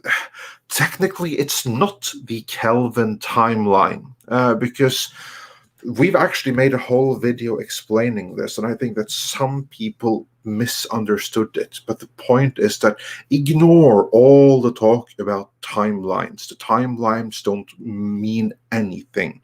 What matters is the contracts and the licenses. There are actually only two Star Treks. Two there are. The first one is the original Star Trek. That's everything that's made since 2005 or before 2005. Everything that's made before 2005, that's the original Star Trek. That is one legal entity. And then there is everything made after 2005. All the movies by Bad Robot and all of the series by Secret Hideout. These are made under a legally separate entity. And a part of this separate entity is the Prime timeline. We have been deceived into thinking that the Prime timeline actually is the classic original Star Trek license, but it's not. It's not. This is a lie.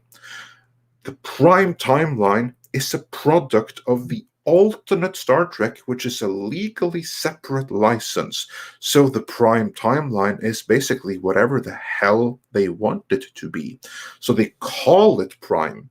And in this sense, yes, Star Trek Discovery is Prime, because the Prime timeline is a product of the alternate, legally separate Star Trek, just as the Kelvin timeline is. So they can make any timeline they want, but they're all part of a legally separate Star Trek that can in no way interact with the original Star Trek. So what we've seen in Picard, this is the prime timeline, just like Discovery, but it's a legally separate Star Trek from the original Next Generation. This is like the 25% difference. That's where it comes in. That's the legal license, or the legally separate entities. So don't get caught up in the names. So technically, you can say that yes, Discovery is not Kelvin, but it doesn't matter because it falls under the same umbrella of alternate Star Trek, no matter what they choose to call the individual timelines within it. Yeah. Then Stephen Otten sent in $10 and said, in Picard's first captain's log, you understand who he is. Yeah, we got that one. Oh, we did? Okay. Yeah, we got that one. We got the next one from Kit Kat we got too. that one. And Crazy Cat guy sent us a Kitty Super sticker.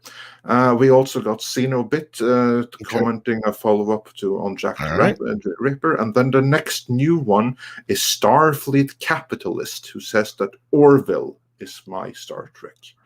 Absolutely. And this is something that I am inclined to agree with.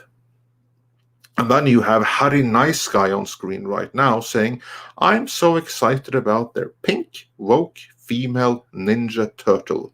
Aren't you? What kind of weapon would you propose for such a character?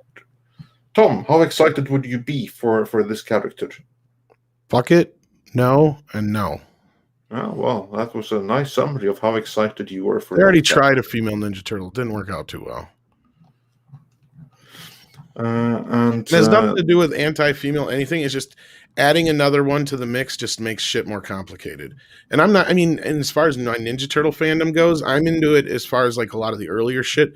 Once the shit starts going batshit crazy and they start having way too much wackiness going on in a lot of the newer stuff they've got going on, I'm not a huge fan of. Like once like you get past beyond certain points, like I'm not a big fan of the whole point of the Ninja Turtles is that there's four of them, you know, John, Paul, George, and Ringo, and you know, Splinter is a de facto Brian Epstein or George Martin or whatever it is. That's kind of the thing, you know. The dynamic only works if there's four of them and they're brothers. Well, and they all have four distinct personalities, at least in the latter versions. But no, I mean it's and off of that, DCB Titan says, no, Michael Bay made a people movie and they allowed him to put Ninja Turtles in it, if you can call him that. Man can't make a movie with a titular subject to save his life. I suppose the same argument could be made for the Transformer films as well. He didn't actually make the film, he just produced it. Don't get me started on the Michael Bay TMNT movies. We will be here for so long, and I will be bitching for so long. And Andre actually likes the second one. Yeah, I kind of do a little bit. I had fun with it. Don't understand in the least. It was still disappointing. It could have been a hell of a lot better, but I had more fun with that than I did the first one. The first with Michael Bay. That's even a kind of a tall order. I mean, because I'll tell you what, that second movie is one of the few movies I've ever known in my life that got me so physically upset that I was like fucking falling off the seat, screaming and hollering. If I had hair, I would be pulling it out. I was throwing shit at the TV. I was so mad at certain points. It was like being, you know, Clockwork Orange. I felt like Alex in the chair. Yeah. Like, make it stop, make it stop, make it stop. You know, how do you defile this thing? Yeah, I know exactly how he felt in that moment. I'll tell you, Tom, though, the best decision I made was to put that in the frame. Oh, yes, it is. Yeah. That's a beaut. Yeah. I bought that at the comic shop, Starship Excalibur. That used to be called. Probably worth a couple bucks. I think I looked it up. I think it's worth about $50. That's not bad. Yeah, it's in good shape too. I've had it since I bought it like in the mid '80s. That's the thing. Nickelodeon Paramount doesn't really pay much attention to that shit. Sure, we get some toys here and there, but I mean, that's about it. They don't really do much else. But anyway, going off topic, Morgan King says, I know this is off topic, but do you have any news on the Dunwich horror movie? I don't. Andre? Is this because right now there are 2 Lovecraft cinematic universes going on, and this is the second movie to the one that followed, like the Richard Stanley movie, the one with Nicolas Cage. This was supposed to be the follow-up to it. I don't have any more information. I haven't followed up on it. So I just kind of wish that the 2 different parties would join forces and make one Lovecraft cinematic universe instead of 2. And if you right now are thinking, like, there's a second one, yeah, it was kicked off with a remake of what was it called again? The Castle Freak. The remake of Castle Freak launches a second Lovecraft cinematic universe. It's well worth checking out. And then you can see which one you are the most excited for. But so yeah, you have 2 franchise starters, one with the Color of Space or whatever it's called, and the other with Castle Freak. Both intend to launch independent cinematic Lovecraft universes. And HyperGyver 2 wonders if the prime time is different from the original series, then how were they able to use the photo of the original crew from the Wrath of Khan in Beyond, since it wasn't 25% different per the contracted agreement? Here comes the question that Andre and I have always had a little bit of, I would say, disagreement on, but we've discussed, and I think we figured it out, at least in my opinion. Yeah, is because any of the movies that were owned by Paramount, they had no issues using anything that was in those movies because they were owned by Paramount. Yeah, you will note that they used a picture from exactly the Paramount movie and not the original series because it becomes complicated. In principle, they can license in everything. Like, for instance, the furry little things. Yeah, the triples. You had a triple in Into Darkness, and this was something that was licensed in separately to put in the movie. So they had to pay a license fee to put that in there because it was identical, and they got exactly nothing from the third-party license revenue from, like, new Tribble toys. That went all the way to CBS, and Bad Robot, that did the movie, saw not 1 cent of it. And the copyrights on the boxes actually supports that. If you look at any of the new Trek toys that were directly tied to the Paramount film, they said copyright Bad Robot, Paramount, whatever. But the Tribble toys from Into Darkness, even the ones that came with the little vial of blood, said copyright CBS underneath. So that's where the line was drawn. Anything classic Trek is owned by CBS. But they had the loopholes and things that they could use, like Andre said, they could license. But I also believe they had access to anything, and this is where our difference of opinion comes in because we don't have the actual knowledge of how it all broke down. But we know enough that I believe any of the movies that were in the Paramount purview, they had access to any of that kind of crap if they wanted to use it. Like if they wanted to do a flashback to the Wrath of Khan in Into Darkness, they could have, is my point. But they didn't. That's right. Yeah. And to follow up another comment that's here, Brian Barth says, wasn't Richard Stanley cancelled? Yeah, he might have been, but that doesn't mean that his movies from smaller film productions are going to pay any attention to it. But I don't have any update on that. I wish I knew. I hope it will continue, but I don't know the detailed status of it. And then on that note, Stephen Otten says, that's what I get for not keeping up on my Barbara Crampton movies. I'm no longer affiliated with myself. Hashtag Castle Freak. Hashtag movie jail. Don't put yourself in movie jail. As far as remakes go, it's not a half bad one. But you can totally tell that it's setting up a Lovecraft cinematic universe. And there, like, for Lovecraft fans, there are some very, very compelling characters that make an appearance or hinted at future appearances in it. Now, is this the one with Nicolas Cage in it? Because if that's the one I have, no. Nicolas Cage is the other one. That's The Color of Space. Yeah, that's what I'm talking about. Project Cambrian is talking about on screen here. Yeah, I have that one, but I haven't watched it yet. Yeah, same what with was me. The other one called? I really need to get on that. What was the other one called? Castle Freak. Castle Freak. Wasn't that an old Full Moon movie? Yeah, it's a remake of the Full Moon movie. Oh, okay. Yeah, so now it has your attention. Okay, well, now is it made by Full Moon or is it by somebody else? I think it's made by Fangoria. Oh. Possibly in conjunction with Full Moon. I don't remember the like the Puppet Master remake?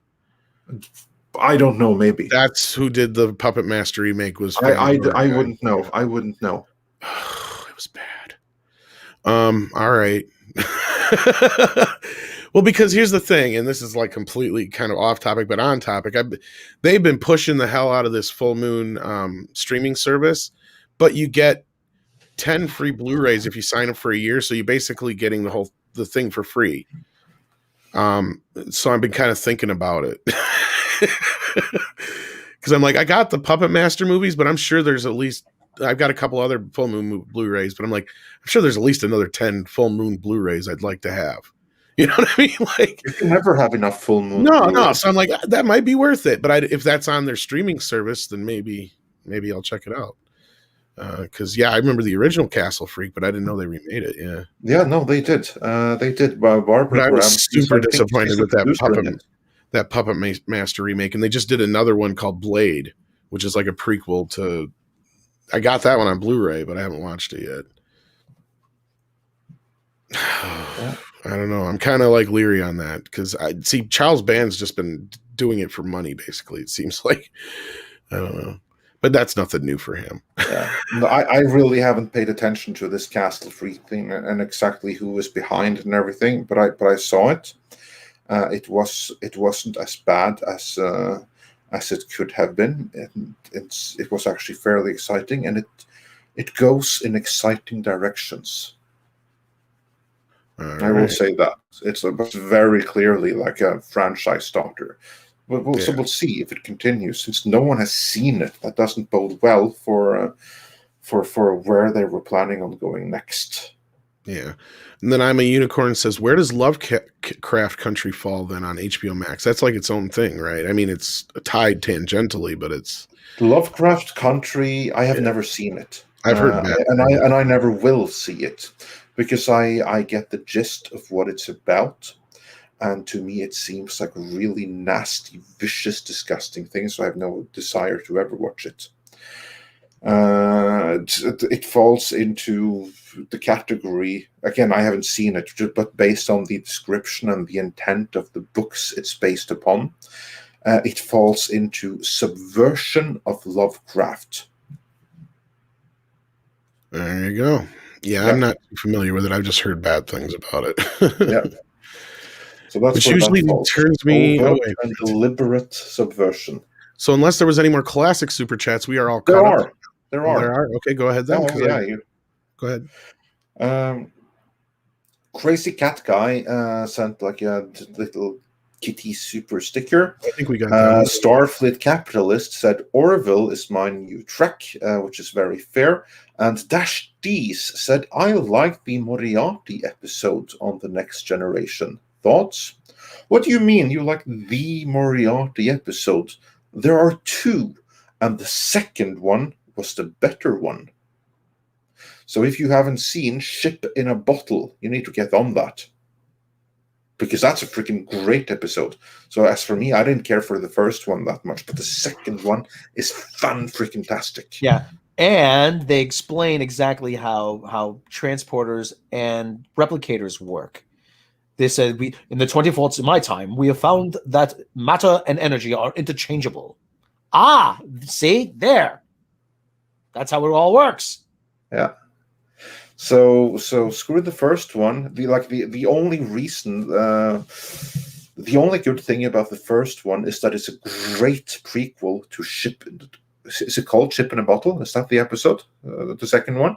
Bottle episodes, yeah.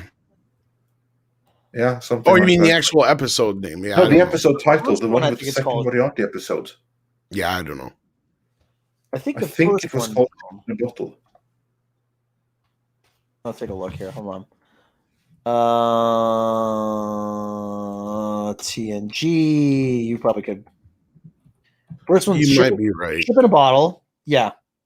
Yeah, that's one of the better episodes of The Next Generation, if you ask me. The first episode was called Elementary, Dear Data. Yeah, screw that one. That was no fun at all. But the second one, my God, that was an episode. Hello, everybody. With Steph. Hello, Paulie. Hey. Hey, With guest star at Denver Vet, Stephanie Beacham. yeah, it was Moriarty. So yeah, that was pretty cool. How's it going, Polly? Great. I don't know if any of you guys got to see my interview last night with filmmaker Kenneth Castillo, but it was incredible. Sadly, I did not get a chance to yet. No. Well, the replay is there, and the insight and what he is talking about with Hollywood and his path. It's an eye opener for anyone that cares to check out as far as what directors go through. I'm really happy with that interview from last night. And so Very cool. So everyone go check that out over at Latino Slant. yeah, giving the filmmaker Kenneth a shout out. He's a good dude. What are we talking about here? Well, a little bit of mix of things. We talked some Star Trek, and on that note, we're going through some classic super chats. And the next one is from Alan Whalen, who wonders, now that Dawn has hinted at Worf's return, what makeup will they go with? Traditional or STD Kling Orc? Now I heard something that has nothing to do with the show, but something else. But we'll see on that, I guess. My guess is they'll do some kind of hybrid. Yeah, I would imagine that. I would imagine some hybrid too, but Even closer to classic. Even Money says he's going to be on Lower Decks. That's what I'm thinking. I have a feeling this has nothing to. It's just like a cameo appearance kind of thing. Yeah. I don't think he's going to be. He may be on Picard, but I don't know. And then we have a super chat that I just put in the private chat for Rob to read, and that is from Master Clockwork. I'm not seeing it here. Oh, Captain's Log. Oh my. There you go. And Durao On sent us a little Peer Fellow super sticker, so thanks for that. Andrew Thompson says it's a sign of their inability to separate reality and fiction. And Starfleet Capitalist says they need to remember KISS, KISS. Keep it simple, stupid. That is something that many in Hollywood could remember these days. And Vincent207 says, I wonder if part of the TMNT problem comes from how many versions of the Turtles there have been, and the company isn't sure what type to commit to. What say you about that, Tom? You're muted, Tom. That might be part of it. I think it's just, I've heard, well, again, I can't say who we talked to about it or say certain specifics or give away, but like, that's the thing is it's not just a TMNT problem. It's an entire Paramount problem and how disorganized they are with the IPs, how they treat them. The deal they have with Turtles even allows, they even have like Eastman on board doing stuff with them, but that's not even working out that well from what I can see. And they want to do certain things. They've talked about a Netflix series and some other things. But again, I think it's kind of like the Star Trek situation where there's no money behind it anymore because the investors have gotten scared and backed away. Go into your local toy store. There is no Ninja Turtle section anymore. And if you find any toys, it's generally in the collectible section, and it's the NECA stuff. Like they have zero presence anymore. And this is the first time in over 30 years that the Ninja Turtles have not had a toy section in the toy aisle. It's fucking mind-boggling. I don't understand it. Even if I wasn't a fan of the 2012 series, I checked it out. I'm like, okay, it's mostly harmless. It's good for kids. Yeah. It's sticking basically to the basics. I'm fine with it. Then they killed that series, which was popular. They killed it for no good reason. Then they instantly brought in this other show that was supposed to be new, hip, and in kids' faces. And that's the one Rob and I watched, and we were just like, fuck is this shit? Yeah. It's like a fever dream. Remember we kept asking who's this for? I don't think it was for anybody. All the Ninja Turtle stuff, all the Star Wars stuff has been replaced by Fortnite. Fortnite and Marvel. Yeah, that could very well be. And then moving on with the classic super chats, we have Super Blubberpuss says Hollywood knows their IPs are losing money and value. It's a sacrifice for social conforming. And Xenobit says there are people who care about respecting franchises. They're making indie games. Compare the new TMNT cartoon to the new game, Shredder's Revenge. Now, I know that's one that Tom would want to see as the cartoon. You're still muted, Tom. I didn't hear the question. I was trying to figure something out about our guest. Well, I was to basically comment that people that make indie games like Shredder's Revenge, they still care about the properties. Yeah, those people do. That's what I'm saying. There's people out there who get it, who like it. I mean, love or hate NECA, they're actually doing a beautiful fucking job with the dolls, the classic line. But let me put it this way. I've talked about doing this one documentary. If we do it, it's probably going to be with zero fucking help from anybody who has anything to do with Ninja Turtles. And that's just because of how disorganized Paramount is, how anti-fan they are, and how they just don't get what they're sitting on. And it really breaks my fucking heart. And I don't know what else to say about it other than it's in the same place as Star Trek and shit right now. Until somebody else comes along that understands what they have there, they're fucking screwed. If Eastman and them guys can get them convinced to do the more adult-oriented Netflix show like they were talking, and if the reboot movie is in line with what we've been hearing, like it's going to be more like the original 1990 film, then they're on the right course. If those things aren't true, though, then... then all bets are off. Then Valiant Renegade says Paramount Plus is dead on arrival. How genius does Sony look right now, deciding to not even waste time and money getting into that game? Here, Netflix, pay us. Yeah, that was the right choice for them, because they didn't have the infrastructure to even try. And so they decided that we're going to be a content producer. And they lucked out and got a deal with Netflix that worked out for both them and for Netflix. Viacom CBS wanted to be a competitor in the big leagues. We'll see how it works out for them. Tom and Paulie, how do you think that worked out so far? Like, Rob, I want to hear your thoughts for it too. But Paulie first, since you recently joined the show for today. How do you think that... Paramount Plus is going to fare in the end? Can it compete, or will it go the way of CBS All Access, which is actually what Paramount Plus started out as? Yeah, they got a lot of... I don't think they're going to make it. There's too many other ones. I mean, speaking from myself, I mean, we just got Discovery Plus. We finally paid the $5 a month for that one. And it's like, what does Paramount have to offer? I mean, there's like so many other better ones that are already rocking it. So those are my initial thoughts. Yeah, I think it's DOA. I think it's going to get soaked up by somebody else. Either probably Amazon or something like that. That's my guess. What do you think, Rob? I'm trying not to. I mean, that's my answer, but I didn't want to. I wanted to give Andre something more than.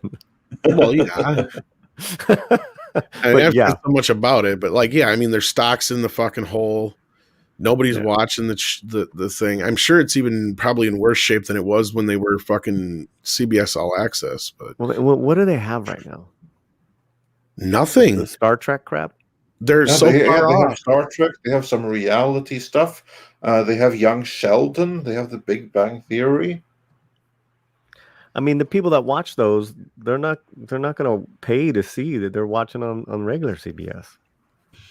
And Big Bang Theory, as Rob points out, is on at any given time of the day. You could probably turn on TBS right now and it's on. Syndication, unless when those end, then the only place you can see it is Paramount Plus. But I wonder how long they have a deal with that too, because Warner technically actually owns the show. These guys are so stupid. Yeah, And so then, just wait till it ends It's up like on the Friends HBO deal. Max. Yeah. Well, one of my favorites, actually, I just saw one of my favorites that until the final season, until the finale, which ruined it, How I Met Your Mother was a staple on CBS. That's not even on CBS All Access. That's a Warner owned one. Yeah. Yeah, Well, that's actually Fox. Fox on it. Fox owns that one? I thought that was a. No, I think it was Fox, but it's on Hulu. Maybe then. You might be I think right. so. Yeah. yeah, I didn't mean I shouldn't have even used the name Star Trek in association. No, but you guys know what I mean, though. They don't, and they're so far off on anything new that I give a shit about. Like, they haven't announced anything new Ninja Turtles, and we know we're at least a little while off from Beavis and Butthead movie and TV show. So, oh, I know what I was going to ask you. So, who's got the retro, all the original Star Trek and Next Generation is still on Netflix, right? it's on everything. That's one thing they said early on, is that Paramount is going to have a lot of their stuff, but they're not going to be exclusive with a lot of their other stuff. The only things that are going to be exclusive are going to be the things that are produced for Paramount Plus only, and that's only going to be in certain regions. So like the Star Trek shows, depending on what deals they still have going through for those. That sounds horrible. And I keep saying to this, there had to be some sort of provision in the Netflix deal to bring Star Trek Discovery, to fund Star Trek Discovery. Okay, but we get Star Trek for X amount of years. There had to be some kind of provision. No, because it's all over the place, Rob. It's more so that they're not gonna forego that revenue. They need it that desperately. Yeah, because Netflix and Hulu have had Star Trek for so long that if they got rid of them, then people would freak out. You can still watch it, I think, online for free as well, on like StarTrek.com, I think, or something like that. Yeah. But imagine what a feather in the cap it would have been to be able to say, Paramount Plus, now your home, your exclusive home for everything Star Trek. That would have been huge. They knew that the franchise ain't worth it no more, though. Right. That's what I'm trying to say. Is they would I have understand. had- Yeah, but then that would have been at least you have your niche market going to Paramount Plus just for the old school. Yeah. And Sander in the chat was saying that Netflix has all the good Trek, except for Picard, Lower Decks, and Prodigy. It's like, depending on where you're at, but yeah. okay, well, still. Well, yeah, because outside of the U.S., Netflix has Discovery and I believe Lower Decks, but they don't have Picard. Picard's on Amazon. No, it was Amazon. Or Amazon took Lower Lower Decks. Okay, so Amazon Picard and Lower Decks are. Netflix So what you're wants saying nothing is more to do that with anything. Paramount has nothing exclusive, and Outside of the U.S., not really. that's ridiculous, man. Well, 'Cause nothing even that in we want to Canada- see. Even in Canada, Discovery and Picard were shown on like their equivalent to their Sci-Fi channel up there. I can't remember the name of it, but Space or something like yeah, that. something like that. Yeah, and they even pulled the reruns of Discovery because they weren't getting any goddamn ratings. It's Ponders, man. It's fucking Ponders. I want somebody to use their fucking brain. To not take me out of a high tempo fucking song into a fucking dedication to a dead fucking dog. Here we go again, man. Here we go again. He's everywhere. Well, anyway, moving on. The DCV Titan says, no, Michael Bay made a people movie and they allowed him to put Ninja Turtles in it. Yeah, Man can't make a movie with a titular subject to save his life. Yeah, we touched on that one. Yeah. And then I have to refresh again to see if there are any. So wait a minute. markers If with Project Cambrian is telling me this correctly, they changed their name to Sci-Fi, formerly known as Space. So they took the name that our original Siffy channel had. I'm so confused. I know. So now you guys have the real Sci-Fi, and we're stuck with Siffy. Oh, good going. That's how you work Which together. is, but Tom, Siffy is home to Resident Alien Wednesdays at 10. I've heard that's been going woke as hell too. Yeah, there were a couple woke. Nothing is sacred or safe anymore. Oh no, far from it. They were doing so well. Yeah. On that note, Taker 610 says, I think comic book movies are dead. Agree, guys? Not entirely. No, not entirely. Yeah, same with me. Not entirely, or rather, not at all. I think that they've already seen their zenith in popularity. I don't think they're going to be any bigger than they were at the time of Avengers Endgame. I think it'll be a long time until there's going to be a comic book movie as big as that. However, comic book movies aren't going anywhere. They're too big, they're too profitable, they're too recognizable. That's the brand that people will go and pay to see. So they're not going anywhere. They're just not going to be as big as they once were. And that's all. Paulie, anything to add to that? I mean, I would agree in general with what you said. You know, the studios love those tentpole, franchises and stuff, though. So they're probably just gearing up for another run, But yeah, it's too much money. I mean, it's never gonna, go away completely. Yeah. Yeah. No, I feel like I've compared it to the Western in a lot of ways, but it might even have more longevity than the Western. We'll see. Well, it's a more universal archetype than. Well, so was the Western. It's kind of similar to that sense. You can almost plug just about any kind of story into it. I mean, yeah, exactly. It's a genre. Comic book movies are a genre within the genre. I mean, just look at something like Road to Perdition. Or History of Violence. They're both comic book movies, although you've never been able to guess because they are so completely different from superhero movies. V for Vendetta, too. I mean, yeah. Yeah, exactly. There you go. But the Western, Hollywood hasn't produced. They've gone years without producing a major Western. No. There's still Westerns being made. They're just not massive, big blockbuster Westerns. I'm talking. If anything, Westerns have made a resurgence because there have been so many more mid-level budget Westerns from in a major the last studio. Few years, Andre, from a major studio. No, not from the That's what I said. Not from the majors. Right. That's what I said. From the mini majors, there's been a resurgence. Well, Westerns have always had a home on television as well, and that's probably what happened. But there's been more Western movies in the last 5 years than in the 5 years before that. Not big blockbuster ones, but every once in a while you get like a sizable budget ones. Yeah, but the last one I remember seeing in the theater was the remake with Denzel. Well, you get like a Magnificent Seven or a True Grit or a 310 to Yuma once in a while, but then every once in a while you'll get like movies. I mean, you just went back like 15 years. And I know, but three that's Westerns and then Hateful Eight. Yeah, Hateful Eight. There's more. There's tons more we could bring up, but again, those are your big blockbuster ones. But again, it doesn't have to be big blockbusters. There's a huge sphere there, and you have like the mid-level budget movies that are released that get a limited theatrical release, and then they go straight to video or straight to streaming. And there has actually been an uptick in those. That means that the genre, it's still there, it's still kicking. It doesn't have to be a massive blockbuster thing for it to still be there and kicking. Yeah, not only that, like I was saying, it's never been dead on television. We've always had at least a few ongoing Western shows. You have channels where they'll make directly, like there was a while there, TNT was making Westerns all the time. Or Civil War epics and stuff like that in the same, eras and stuff. So, I mean, it's never gone away. It's just, it takes different forms, but no, I think that's not going to happen to different forms. Yeah. Yeah. Specifically the superhero part of it, I think is going to eventually get to that point.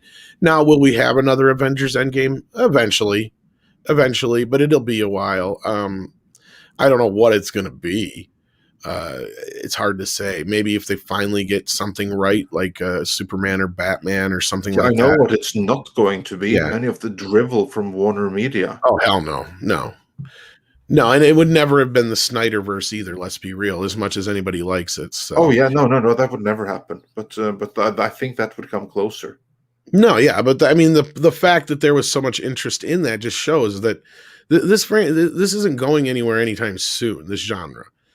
Specific franchises will go away. Yeah. But there's so much untapped shit. Like, we were just talking about Ninja Turtles. They haven't even been able to get Ninja Turtles right. Dread, they haven't been able to get right. They did that in one movie. They just but I mean, to be able to build it as a franchise, and these are things that could clearly be used, and even things like Conan, which are kind of tangential to comic books. I mean, these are all untapped things that nobody's really found a way to do right yet, and hopefully there are things on the horizon that will reinvigorate. And I've already said I think the next big kind of thing to blow up is going to be like sword and sorcery and fantasy, because it's that cyclical thing, and we're in that era, and they got Lord of the Rings on the horizon.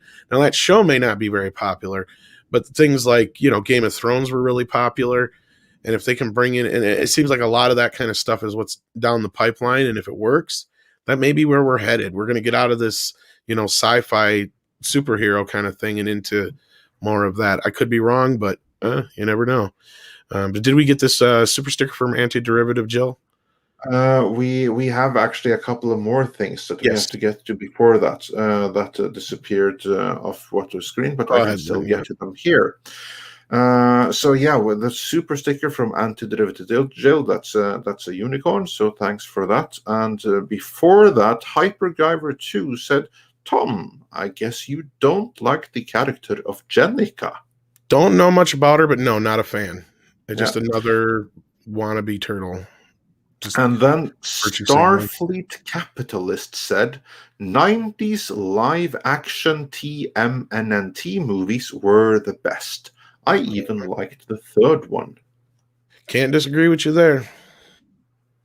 Yeah, I like the second one for myself when I was a kid. I think it's like one of the first movies I remember seeing in theaters. But, as a kid, I liked the second one quite a bit. But I mean, as an adult, I've grown to really, really appreciate the first one. For really, it's argumentatively one of the closest comic book to the source material, or at least it specifically blended both the original source material with what everybody knew was popular about the characters. You know what I mean? Because a lot of the headbands, the cowabunga, the pizza, all that kind of stuff was from the kid version of the cartoon and stuff like that. But the story was based in the original comics, and it's pretty accurate. And Rob will back me up on that one. Yeah, and then this is an interesting one. Shang-Chi. Cesario JPN says for $10. So thank you so much. But then comes the interesting bit. The Shang-Chi trailer is being roasted online by the Chinese. Both the Marvel Studios YouTube channels for Taiwan and Hong Kong have heavily ratioed trailers, and Chinese YouTube, Bilibili, is negative/bad. I heard that. Very sobering to hear. Not sure and what honestly, the reason behind it is, but yeah. Yeah, no, Tom, what have you heard about it? I just heard that they were. On?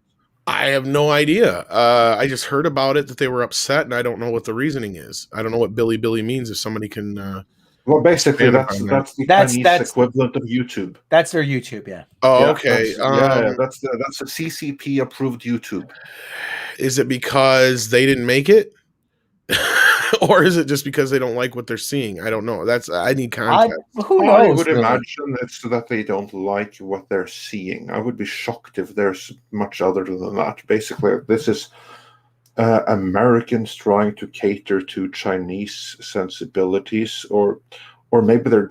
I don't know what the hell they're doing, but they're obviously trying to cater to the Chinese audience, and they seem to be failing big time at it, which is kind of. Well, you're the one that got the undertones of that shit. I just saw a kung fu movie, so Maybe that's something more your purview, Andre. Maybe you should look more into that. Maybe there's a Yeah, video. sure. I'm happy to look into it. But all I can imagine is that this is something that that appears to be from a very like Chinese perspective. You have like Zhang-Chi and the relationship with his father, that he gets like this time off, and then it's like all of this kung fu thing. And the Chinese have a very particular style of how they do their kung fu movies.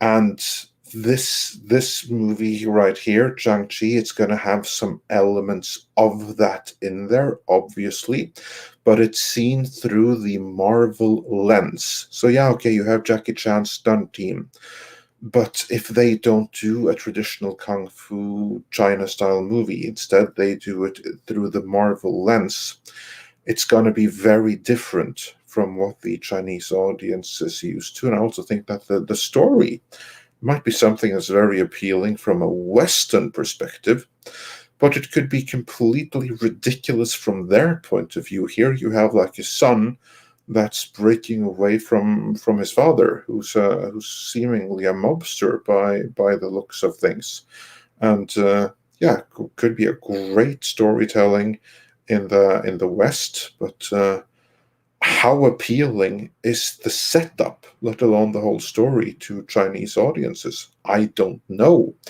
I would have to do research on it, but I can imagine that the things that they consider to be universal from their Hollywood perspective might not go down so well with actual Chinese audiences. I mean, just look at Mulan. Their Mulan remake, that was also a bomb in China, even if they filmed it next to the camps where, Uyghurs go to concentrate, and they thanked the CCP and everything in it. Didn't help. The audience didn't take to it. That's what I'm saying. I need more context for this specific thing. But I'm sure there's a reason behind it. Well. Yeah, doesn't bode well for them. And I don't know if we missed any in between the super chats here because it jumped on. That I can very easily find out. You can probably check that out real quick. Yeah, I'll check that out real quickly because I have to just do a refresh here. And nope, that's the next one. Fear Sundown says, superhero allow for CGI action. It's harder to justify a human being doing in something like Fast and Furious. Crap like Thunder Force could kill it, though. Maybe. The thing is you have, and that's where I was kind of bringing up some of the names I did bring, is they're into the spectacle aspect right now of superheroes, but there's a lot of ground level superheroes they haven't taken advantage of. And that's what I was talking about with like Ninja Turtles, Dread, and even Daredevil and certain other ones like that aren't the spectacle. Even Batman. That's where a lot of us have how hard is it just to make a fucking Batman TV series live action? All you got to do is what they did in the animated series. Just do a live action. Well, HBO Max are trying, so there's that. I would hope that they get it right because that's one of the most no-brainer things you can do. It's easy. It's cheap. You don't need a bunch of fancy effects or anything. It's a guy in a car and a mask. It's pretty easy to do. No, but I don't. Eventually, things will slow down and they'll get smaller. Like Andre and I were saying before with Westerns, they'll get a little bit more. And you know what? That doesn't have to be a bad thing. No, it doesn't. I mean, just in my personal estimation, the single greatest comic book movie ever made is Dread. I'll take Dread any day over Avengers or anything like that because it's just that much better a movie. And I would honestly love for it to be more movies like that. That's how you do, for instance, a Punisher movie. One day in the life of the Punisher, or 1 week in the life of the Punisher, and you tell the Slavers storyline, which in my opinion is the single greatest Punisher storyline. And there you have something that's never going to win an Oscar, not under current circumstances, but something that should have been an Oscar contender back when that still meant something. Yeah, the cost goes into the spectacle of it all, and I think that's something and a lot of producers are probably more than happy to get away from as well. Yeah, and I agree. And my favorite comic book movie, of course, is Ninja Turtles from 1990, and that was made for $12 million. Yeah. So there you go. $12,1989 to be clear. But still, that would still only be like maybe 30 in today's money. Yeah. So 40, I guess. Maybe closer to 40, but that's still nothing. Yeah, it's Dread budget. You see, that's the money you need. With the Dread level budget, you can do a ton of good. If you could walk into Paramount right now and say, I can make you a Ninja Turtle movie for $50 million, they'd be stupid not to do it. Yeah. And that's all you'd have to do what you did before. Or if someone were to go and say, hey, I can make you a Punisher movie for $30 million. Punisher's even easier. Yeah, you're right. You could do that for 20, 25. You could make a trilogy for 50. Exactly. Yeah. Yeah. Film it all. And Master Clockwork says recent Western news of the world. Yeah, exactly. Yeah, I haven't seen that one yet. Yeah. That's one I've seen. I want to see. Yeah, the Tom Hanks one, right? Well, Tom, realistically, what would be the most expensive part of filming a Punisher movie? Probably locations, because you have to set up in New York. Yeah, that or just explosions and shit. You wouldn't have to set up in New York. The thing that you'd need some sets in New York, but beyond that, actually, you could film it in Canada. Yeah, you Toronto. Could film it in Romania, because you're going to be dealing with like Russian mobsters and stuff like that. So then you might as well film huge chunks of it in Romania.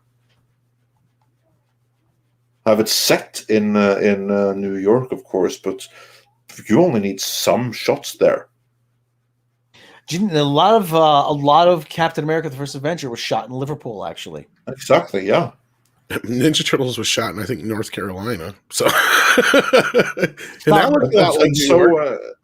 so was Hellraiser 3. It was meant to be in LA, but was filmed in North Carolina. Interesting trivia. Do you know where a lot of Stripes was shot? I should, but not offhand. Where was that? Kentucky. Okay, that makes sense. Yeah, it was the Russian fort, the Russian military base. That's actually the old Jim Beam distillery. So they didn't actually use an actual base; they just built one on a a piece of property. Well, it makes sense. It was probably cheaper to do that than rent one then. Yeah, but they completely fooled the camera into making you think it was like Eastern Europe. So that was like good on them. Well, that's one of the reasons why LA became one of the hot spots for filming to begin with, was because you had, good weather all year round. You had a lot of places where you can go 20 miles of radius and you'd have, like the Red Forest or whatever, where you could film in a big, like forest, or you got like more tropical kind of climate in certain other areas near like the beaches and shit. So you could pretend you're in like a more tropical climate, or you could go into the desert, and, there's all kinds of places you can go, and you're in 12 different places within 20 miles is what I'm trying to say. But yeah. There's a from the 80s TV series The Fall Guy, which is about the Hollywood stuntman turned bounty hunter. There was they said, why do all backlots look exactly the same? And they said, well, you start with something that looks like nothing, you can make it look like anything. Yeah. I mean, well, and shooting on a backlot has been a lost art anyway nowadays. It's all location shooting most of the time, and otherwise it's just sound stages. So they'll do like a lot of the exteriors on location, and then they'll just do a lot of the interior stuff in a sound stage anymore. That's the basic. Unless Paulie, I mean, unless you know anything more from your wife's experience or anything, that's kind of the basic way it seems to go anymore. You don't do a lot of extravagant big stuff like they used to. It seems like they don't seem to build a lot of sets like outdoors and shit anymore. Because, like, I think the Universal backlot hasn't changed in, like, 20 years, has it? Not since the fire. They rebuilt it, but then I don't think they've done anything. Probably not. Yeah. I think Paulie might be out or is muted, but yeah. But anyway, moving on from there. I think we were caught up with super chats there, but we do have another main topic today. Before we get to the main topic, though, I did get one little quick story to come across the transom. Oh, do share. More Disney shenanigans here. Pixar's casting for a voice actor. They want a 14-year-old transgender girl. Well, that's the character. But we're looking for actresses 12 to 17 years old who can authentically portray a 14-year-old transgender girl. What does a 14-year-old transgender girl sound like? Why? Well, that doesn't matter. Like if you are a 14-year-old transgender, then you qualify, and that's what it's going to sound like. Well, why? Well, that's easy enough because they're afraid of being cancelled if they have someone who isn't trans voicing. Why is someone Pixar trans. making a story about a 14-year-old transgender girl to begin with? This, of course, is. Don't miss Pixar's. I don't even want to get into. By the way, that. there's Pixar's telephone number and fax number. Well, at least that's idea, a phone Tom, number bad for the casting agent. It's not going to be directed to Pixar. No, So, not likely. yeah. But I was just like, are you fucking kidding me? What the hell? Why is that even part of a story? A Pixar. Well, if that's the story they want to tell, I guess, which is good for them. Like, no one else has to see it, but yeah. If you want to tell an adult story about that shit, fine. It shouldn't.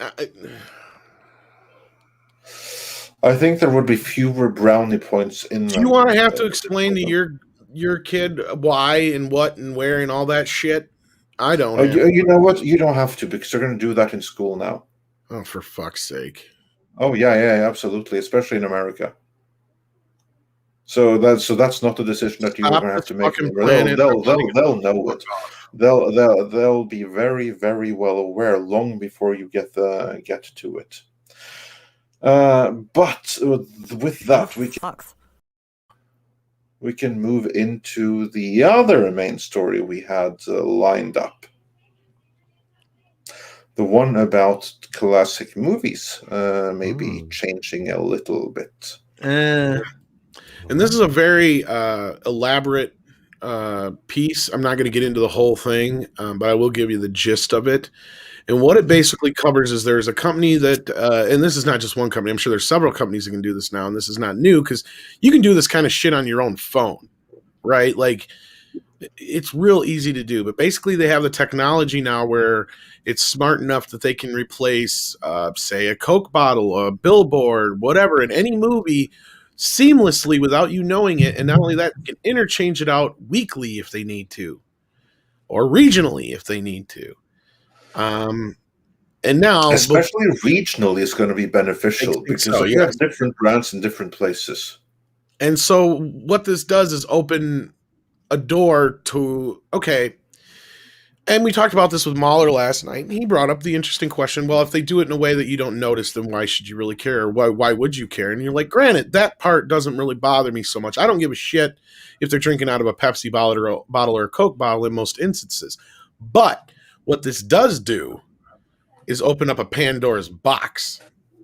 And a huge Pandora's box it does open. And they do address it in this a little bit in this article, but not enough for my taste. And that is, what if these advertisers have a problem with, say, a scene that's a little racially charged, or a joke that may be a little off color, or they don't like a little bit of nudity that's in there? That's what I'm talking about. That's when things start changing. We've already kind of seen this road being set before us and how these things can happen and where these things can go and how they can be used to destroy classic films. And I think it's something that we need to really pay attention to and really stand against. Now, they also point out in this article that this is not something that's being implemented yet.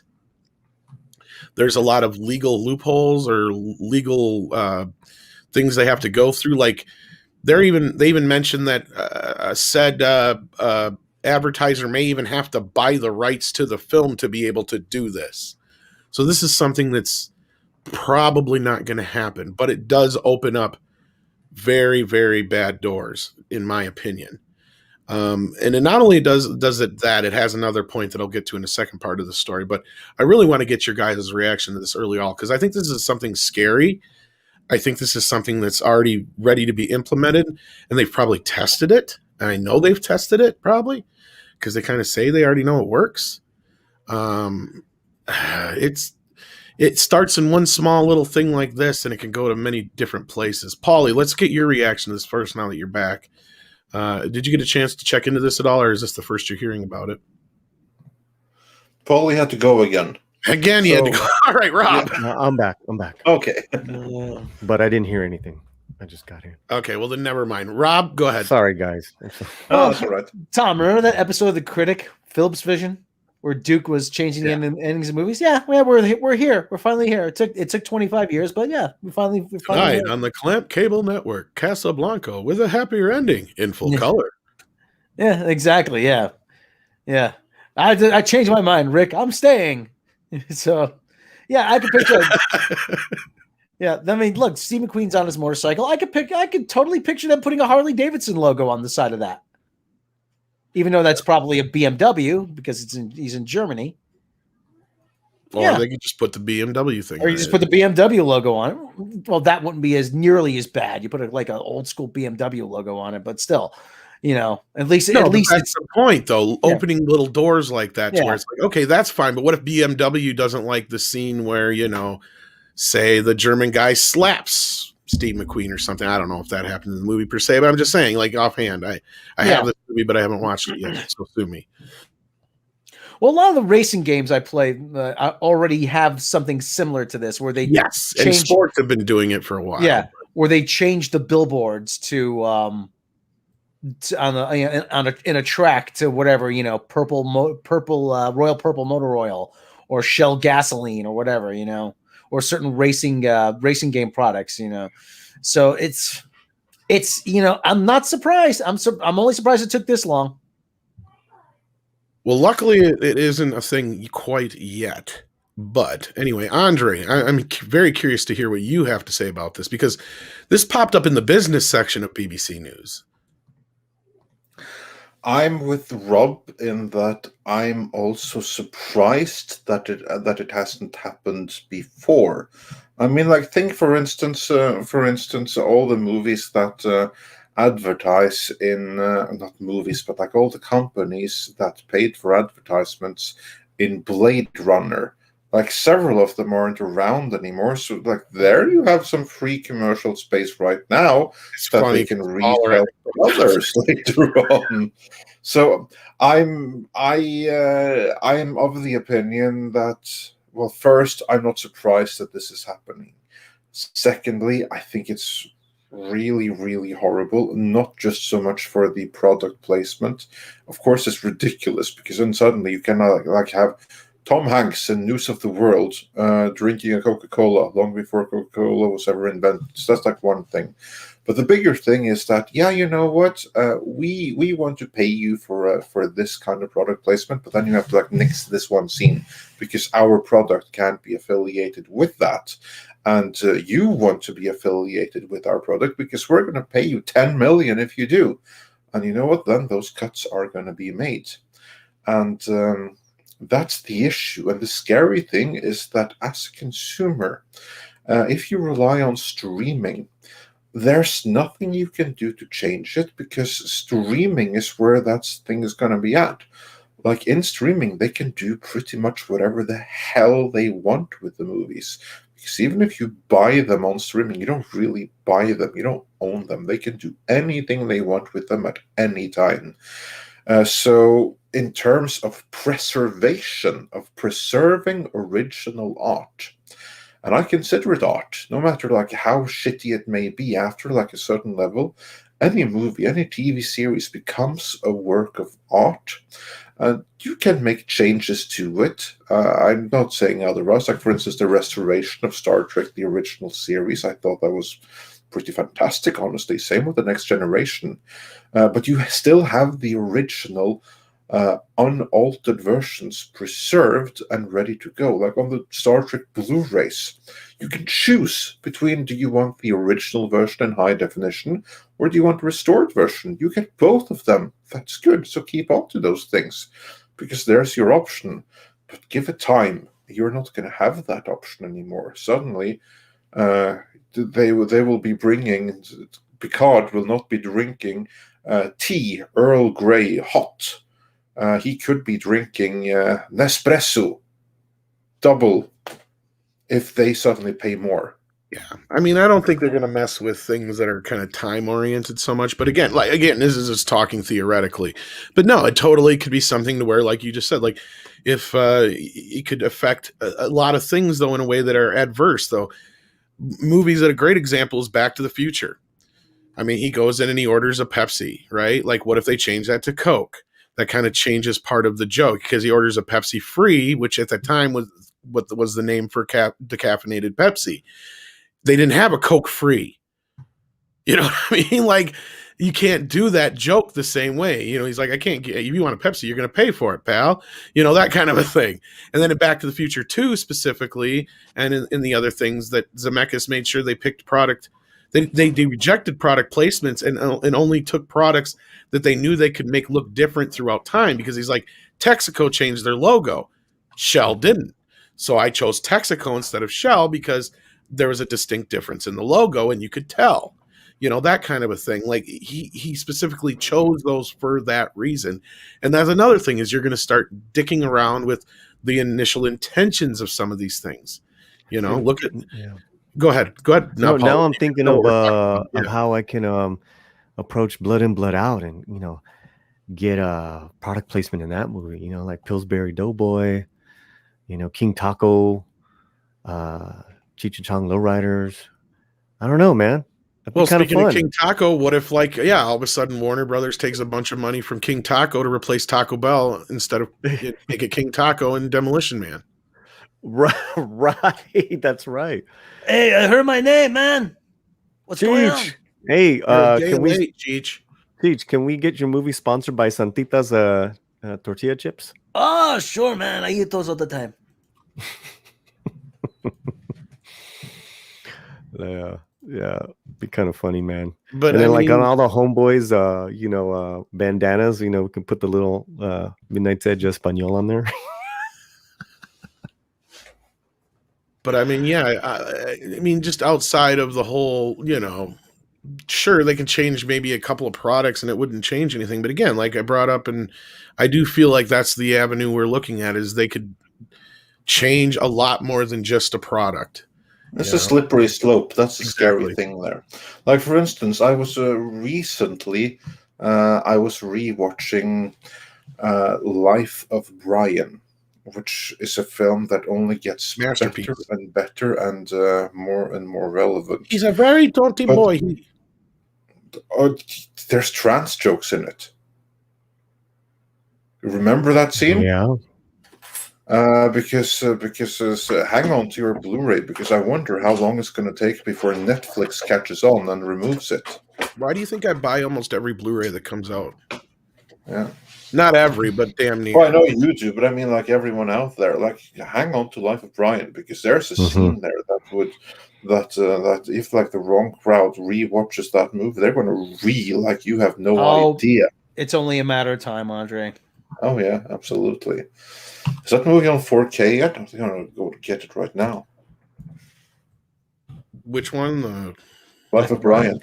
No, none of the. I thought it was. No, just regular. Are all the Python movies MGM, or are they just different? No, they're all over the fucking place. Okay. Sony owns the rights to Holy Grail. Universal owns the rights to I think both Life of Brian and Meaning of Life, if I'm not mistaken. And then I think now for something completely different, I think he's owned by Warner Brothers. If I'm not mistaken. Well, now for something completely different, was only it's their best sketches, and they just redid them. Yeah, to try to introduce them to the US. No, but it still counts. I think that's how I've seen most of those skits originally. Honestly, oh, it's still great. I mean, God, you can't do much better than that. And some of the sketches actually hold up better like that now. Like the value of not being seen is actually better than the TV version, because you're not being prompted to laugh. You know, you're just letting it happen organically. Ollie, your thoughts on film studios being able to earn more money by allowing advertisers to retroactively insert advertisements into movies by way of product placement. How excited are you for that prospect? Paul, you have to go again? Seems like it. Yeah, well, apparently. I think so, yeah. But another part of this, we can bounce back to that. Another part of this, before we lose you, Rob, because I wanted to get your take on this. Now, remember recently, okay, Life of Brian is also Sony. Okay, I knew two of them were owned by one company and the other two were owned by other companies. But anyhow, back to where I was getting to. Recently, we had the news, remember our source had reported they're going to do some reshoots on Bond and they're going to hide it for some other reason. Delayed it originally for the Coof, and then now, it's been delayed for God knows how long now, and it's supposed to be out in November. But they're still supposed to be reshooting it to fix the phones. The phones are out of date. Please let this be good. Please. No, it's not good. But my point is, but you know what I mean. Please. Like this news right here just goes to show what I was saying then, is that the reshooting for the phones is bullshit, because you would just use CGI to fix it. You would not be bringing everybody back just to reshoot it for fucking phones. I saw there's a Nokia ad with Lashana Lynch in her part as whatever the hell character she's going to be playing in the new Bond movie. I'm like, yeah, you know what? This is not doing anything for me right here. I do not want to see Bond as a guest star in his own movie, but I know that's beside the point what we're saying here. But you're right, Tom. They could easily. Hey, listen, if you could take the guns out of the cop's hands in ET, you can certainly just CGI over a cell phone. Yeah, and everybody I presented it to said the same damn thing.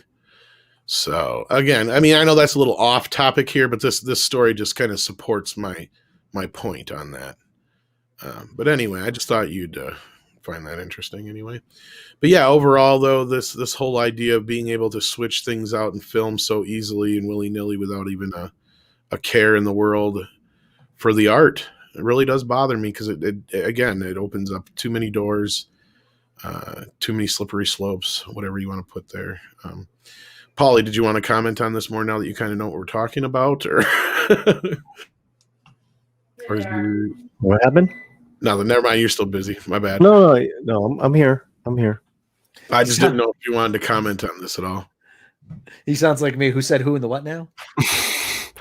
No, we're just juggling a bunch of things here. So sorry about that. Getting Midnight's Edge Espanol interviews ready and some other stuff. Mexican Iron Man gives a big saludos to everyone. He's going through. He's getting ready for his big move across country. So I was just dealing with him right now. Cool. He says hello. He gives his best. Well, hola. So sorry, I can't be answering that, but I'm here right now. No, that's fine. But I know we had a few super chats that came in since then. I can only go so far back, but I think these might be the only two. But while I'm reading these, you can check, Andre.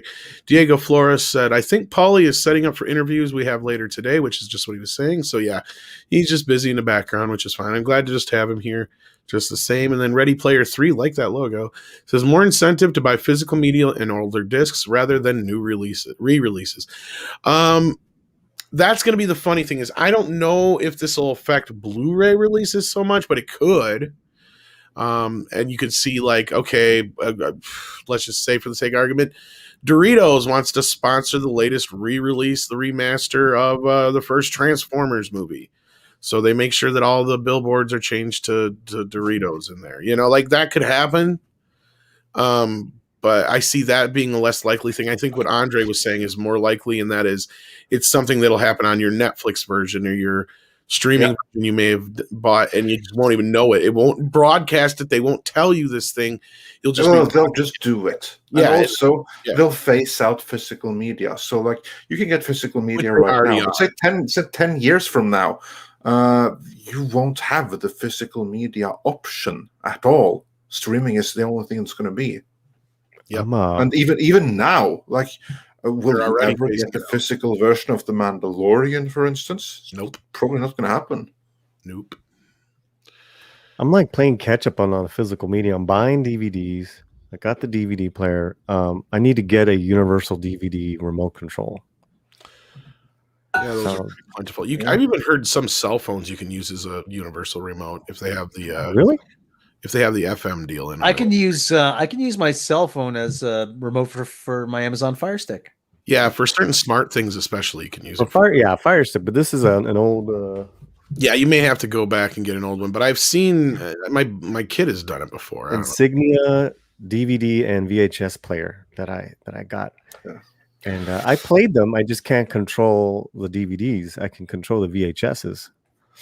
Anyways. Just type the model in and type in universal remote and something should come up somewhere. Yeah. I'm waiting for that tax return. I'm going to buy a bunch of new toys. I got lucky that one time and I found a 4K HD Blu-ray player for $7 at Goodwill.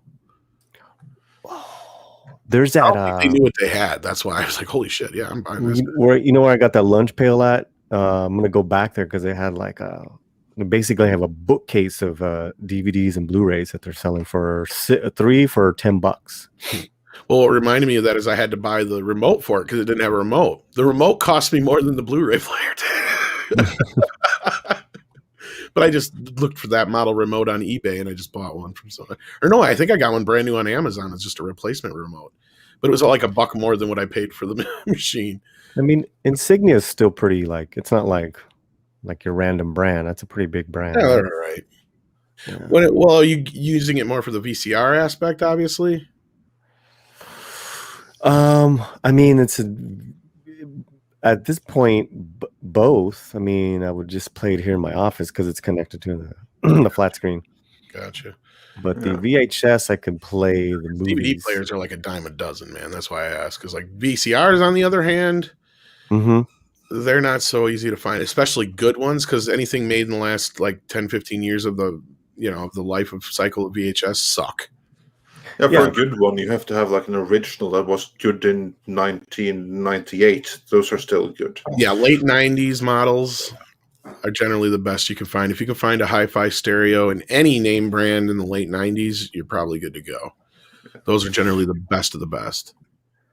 No, because at that time they didn't mind physical media, not like now, the last 10 years, where they basically built obsolescence into quite a few things. And this is like true for video games as well. This is something that should concern Rob, being more of a gamer, with like this whole C-bomb thing that's been revealed in the last few days. And it's even worse on the Xbox. I don't know much about this. Does anybody else really know anything? Well, here's the whole thing. I'm reading here from IGN India, and the IGN I always say isn't worth the paper it's printed on. They're using an anachronistic thing here. The whole issue here is there's a battery inside your console, much like you have inside your PC, and when that gets drained out, it won't be able to. It'll ask. Your console will ask to be synced the day and time to a remote server. And if that server is offline, then you're going to be locked out of your games. I'm like, well, that's a lot of ifs, guys. Actually, there's no if about it. There is no if. Like, then you've been reading bad news here, because there's no ifs. This is absolutely an issue. It's not an issue for the PlayStation 5 yet. It's not an issue for the PlayStation 4 yet, although it will be in a few years. It is becoming an issue for the PlayStation 3, although there are ways around that. Because there are two things. You have this battery, and what this battery does is that it allows, it tells the internal timer of the PlayStation Network, something like that, what time it is. And so the PlayStation Network functionality is able to continue. And if this battery stops working, then that's fine, because you can do exactly the same thing by logging into the PlayStation Network. So this is fine if you have one of the two working. But the day when both are working, when they have shut down the PlayStation Network for that console, and you can't replace the battery. Then the console is a brick. In the case of PlayStation 4, the day in the future when they've shut down the PlayStation Store or PlayStation Network for the PlayStation 4. I mean, that's years into the future. Yeah, when that day comes, that console is a brick. You won't even be able to play physical games on it. It'll be completely useless. Is somebody kidnapping Paulie? What's going on? Oh, okay. I don't know what's going on. I was like, not even sure if he wanted me to show the screen yet. So I wanted to show you the machine. Oh, okay. There you and go. I was having problems with my camera, of course. There's my wash and dryer. Can't really. Oh, it is stereo at least, but depends on how old it is. It's on top of his printer. I see you got the Star Wars trilogy sitting there. Oh, Lord. Well, there it is. Oh, cool. Depends how old it is. Well, here's I was about to say to Andre, but the thing about that is like, it'll be an issue for the PS4, but chances are you're going to be replacing your PS4 with the PS5 or your PS5 with the PS6 or whatever you have. Yeah, but you're not going to be able to replace all the games you have. That's true, but at the same time, and I always explain it this way. And that's fine. It doesn't matter for those that only play the new stuff and don't care. But for those that want to preserve what they have, it's a big issue because that's not going to be possible, not without hacking. Well, my question is then, does this just affect the online games or is this your physical games you're trying to play too? No, on the PlayStation 4, it's a physical game. You won't be able to play physical games either. The entire console is going to be bricked and there will be no way to fix it other than to hack it. Whereas on the PlayStation 3, what's going to happen there is that you can still play the physical games. You just won't be able to access anything that's in the PlayStation Network, nor any patches that have come later for the physical games. But on it, you can still play the physical games. Whereas on both the PlayStation 4 and the PlayStation 5, in that day in the future when those stores are shut down, you won't even be able to play games on discs. The entire console will be bricked. I got games I ain't even opened yet. Well, here's I always say it like this: somebody will find a way. If I can boot up, if I can play on PlayStation 3, there is a way, and I think there is on PlayStation 4 as well. But that way involves. Well, Hijabi Gamer says we're wrong. Okay, yeah, but maybe I understood it wrong then. Actually, correct me. I think we know each other on Twitter. If you're available right now, if you know more about this, do come on if you can, and shed some light on me. One of the things on the situation.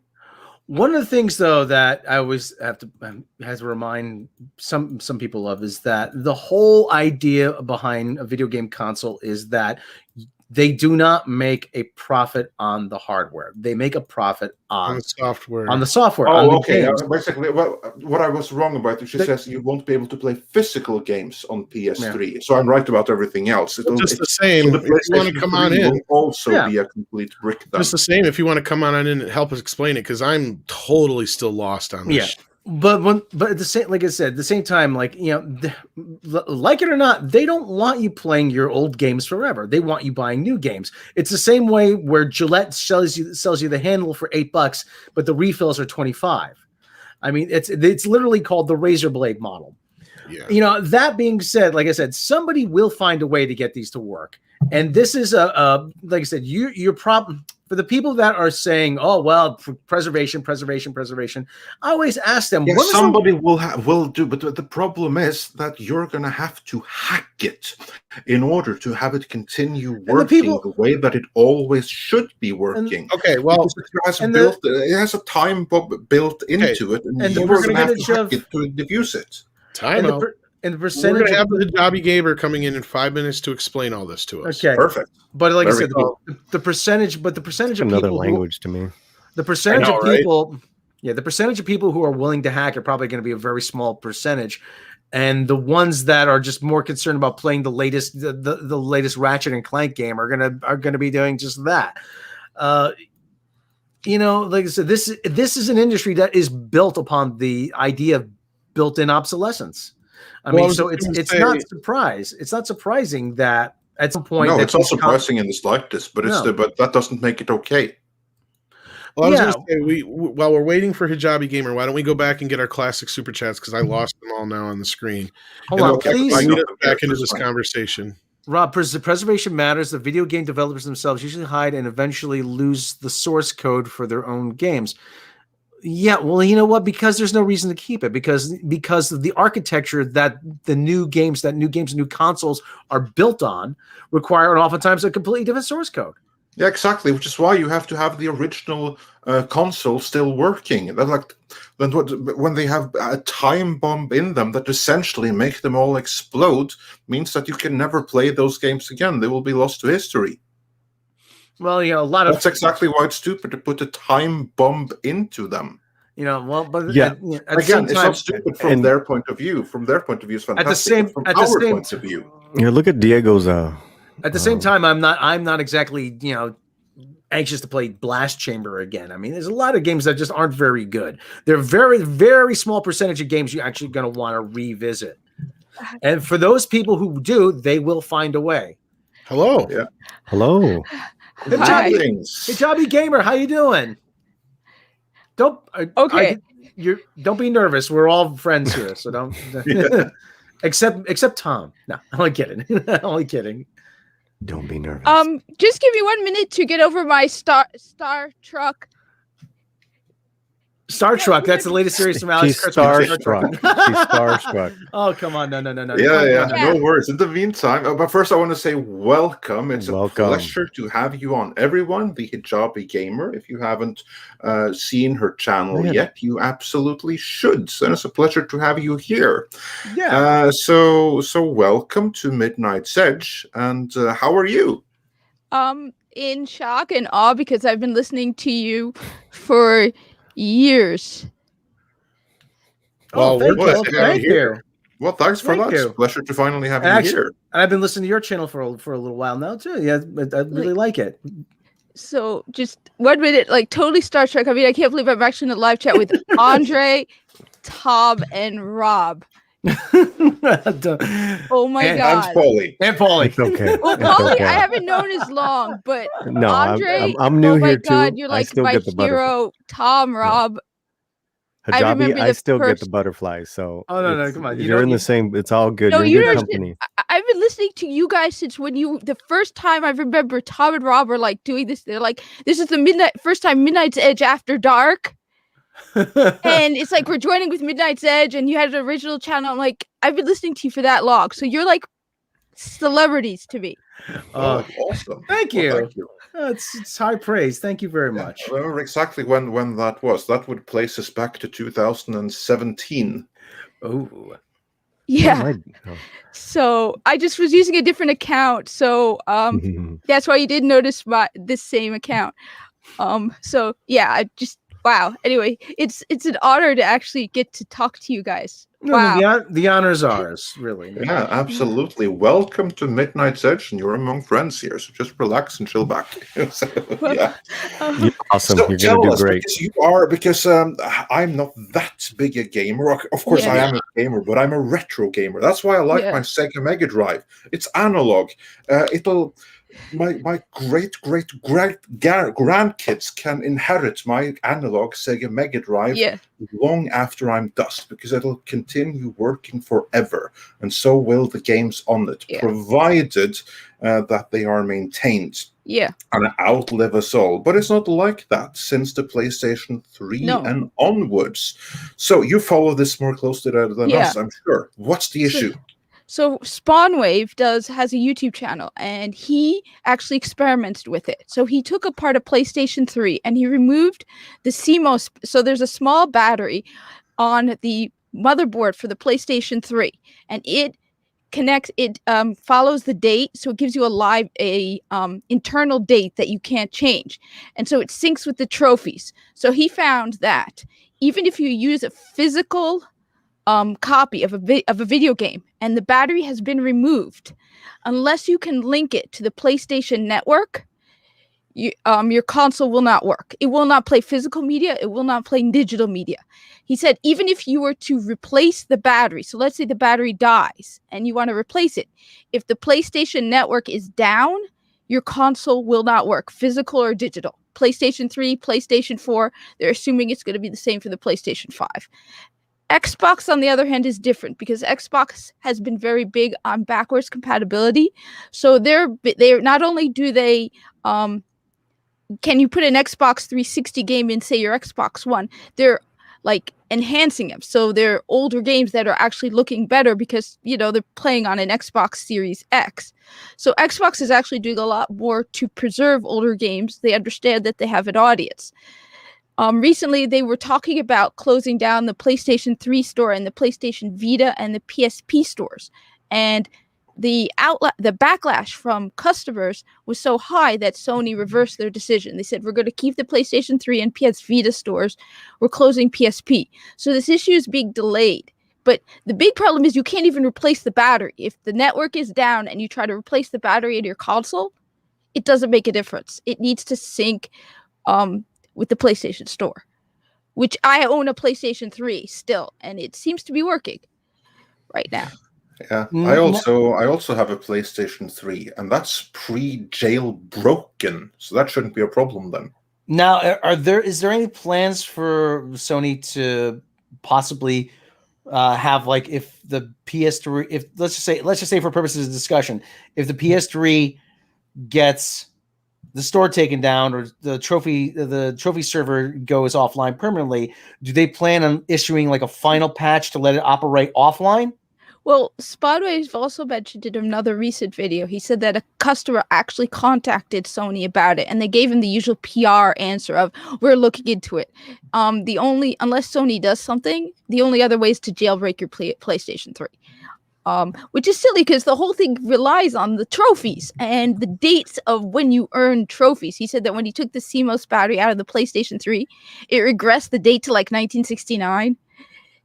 It's really weird to think it's just based on the dates of your trophies. That's really retro gaming, Andre. 1969.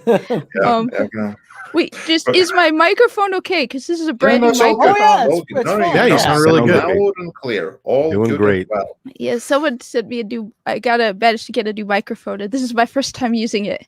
Nice. No, it sounds really good. It's perfect. So good job getting it. That's absolutely perfect. Cool, thank you. Yeah. Oh, wow. And, thanks. Oh my God, it's actually. Okay. Stay with us. Stay with us. Come on, we're all friends here. That's all. I know, it's just still, you guys are celebrities to me. It's our pleasure to have you join the show on such a short notice, and I see in the chat they're also blown away by your clear and well articulated explanation of what's going on there. Now, later I've heard that there are some issues with the Xbox as well. I am unable to recount them, but this is something new.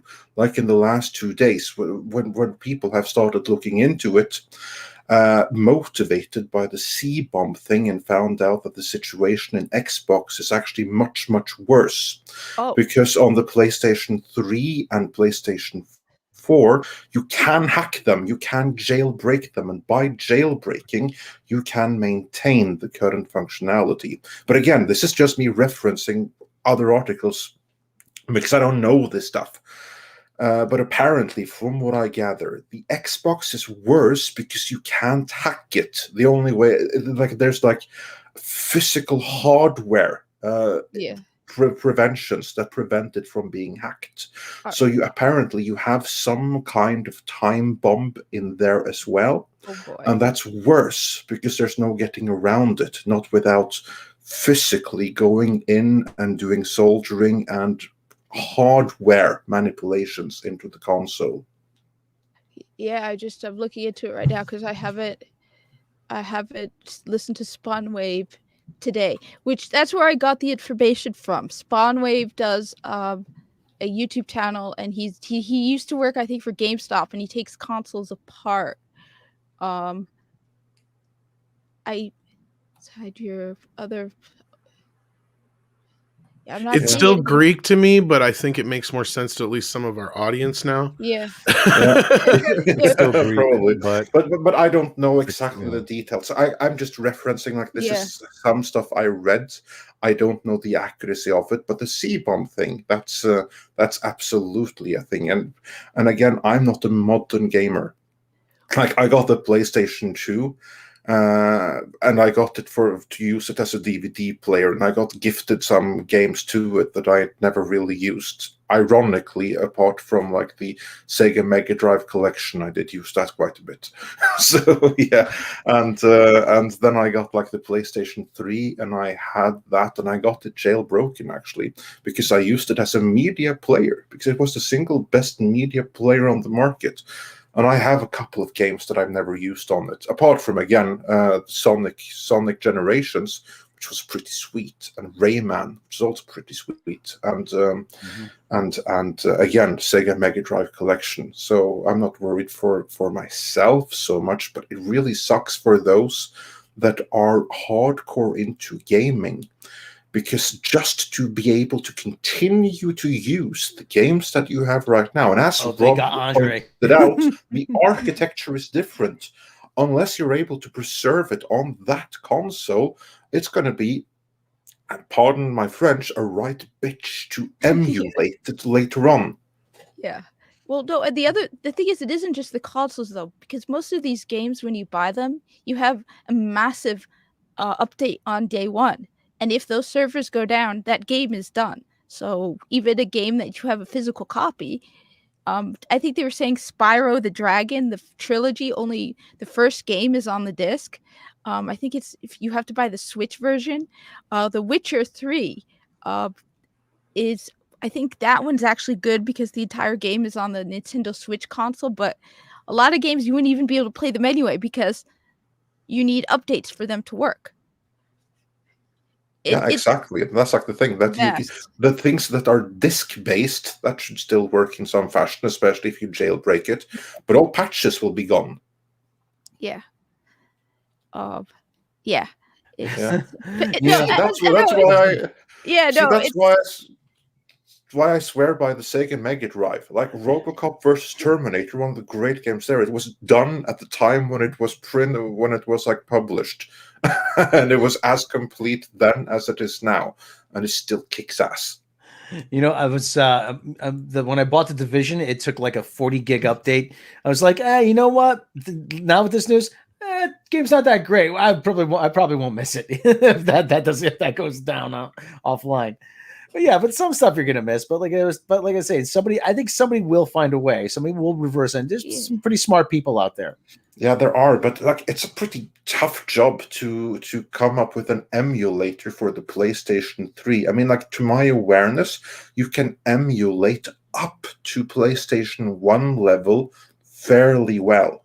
But emulating Sega Saturn, for instance, that is, from what I understand, is difficult. And anything above that, that's getting to be a real problem. Like PlayStation 2, I know you can emulate it, but I don't know how well. And certainly not PlayStation 3 level emulation. I mean, like technology has to come much, much further before you're able to emulate that and come up with another solution that doesn't involve keeping those consoles in some way, shape, or form. Well, I think. Well, yes and no, because the Xbox 360, when you play an Xbox 360 game in the Xbox One, my understanding is you're playing, like, they mimic the console. The Xbox 360, they sort of emulate the console in the Xbox One. So you're creating a kind of emulator in the Xbox One. I'm not 100% sure. However, the reason the PlayStation 3 is very difficult to emulate. You'll notice there's no backwards compatibility for PlayStation 3, even on the PlayStation 5. It's because of the way the hardware was set up for the PlayStation 3. My understanding is I think it had dual cores. The cell processor it was called. Well, not only that, I think it also helps, doesn't it, that Xbox is built basically on a Microsoft for its operating system, basically in the Xbox. Windows. I mean, sorry. The Xbox was always built on a Windows NT kernel, as I've read, and from what I've read, now don't quote me on this. Maybe Hijabi Gamer, if you have better information, Sony used a version of OpenGL. That I'm not sure of. I do know that Xbox, that Windows 10, I think it was actually designed, I think, originally for the Xbox, and it was designed for touchscreens, and that's why it plays so horribly on the Xbox. I can't remember the details, but some people have pointed out the best way to go is PC. Oh, the PC Master Race, yeah. Yeah, I have a PC too, so. Actually, I've been playing a lot of PC games lately myself. So I mean, I just bought Company of Heroes, which is actually not too bad. I played Desert Strike on the Mega Drive recently. It was awesome. Whereas I've been playing Destiny 2.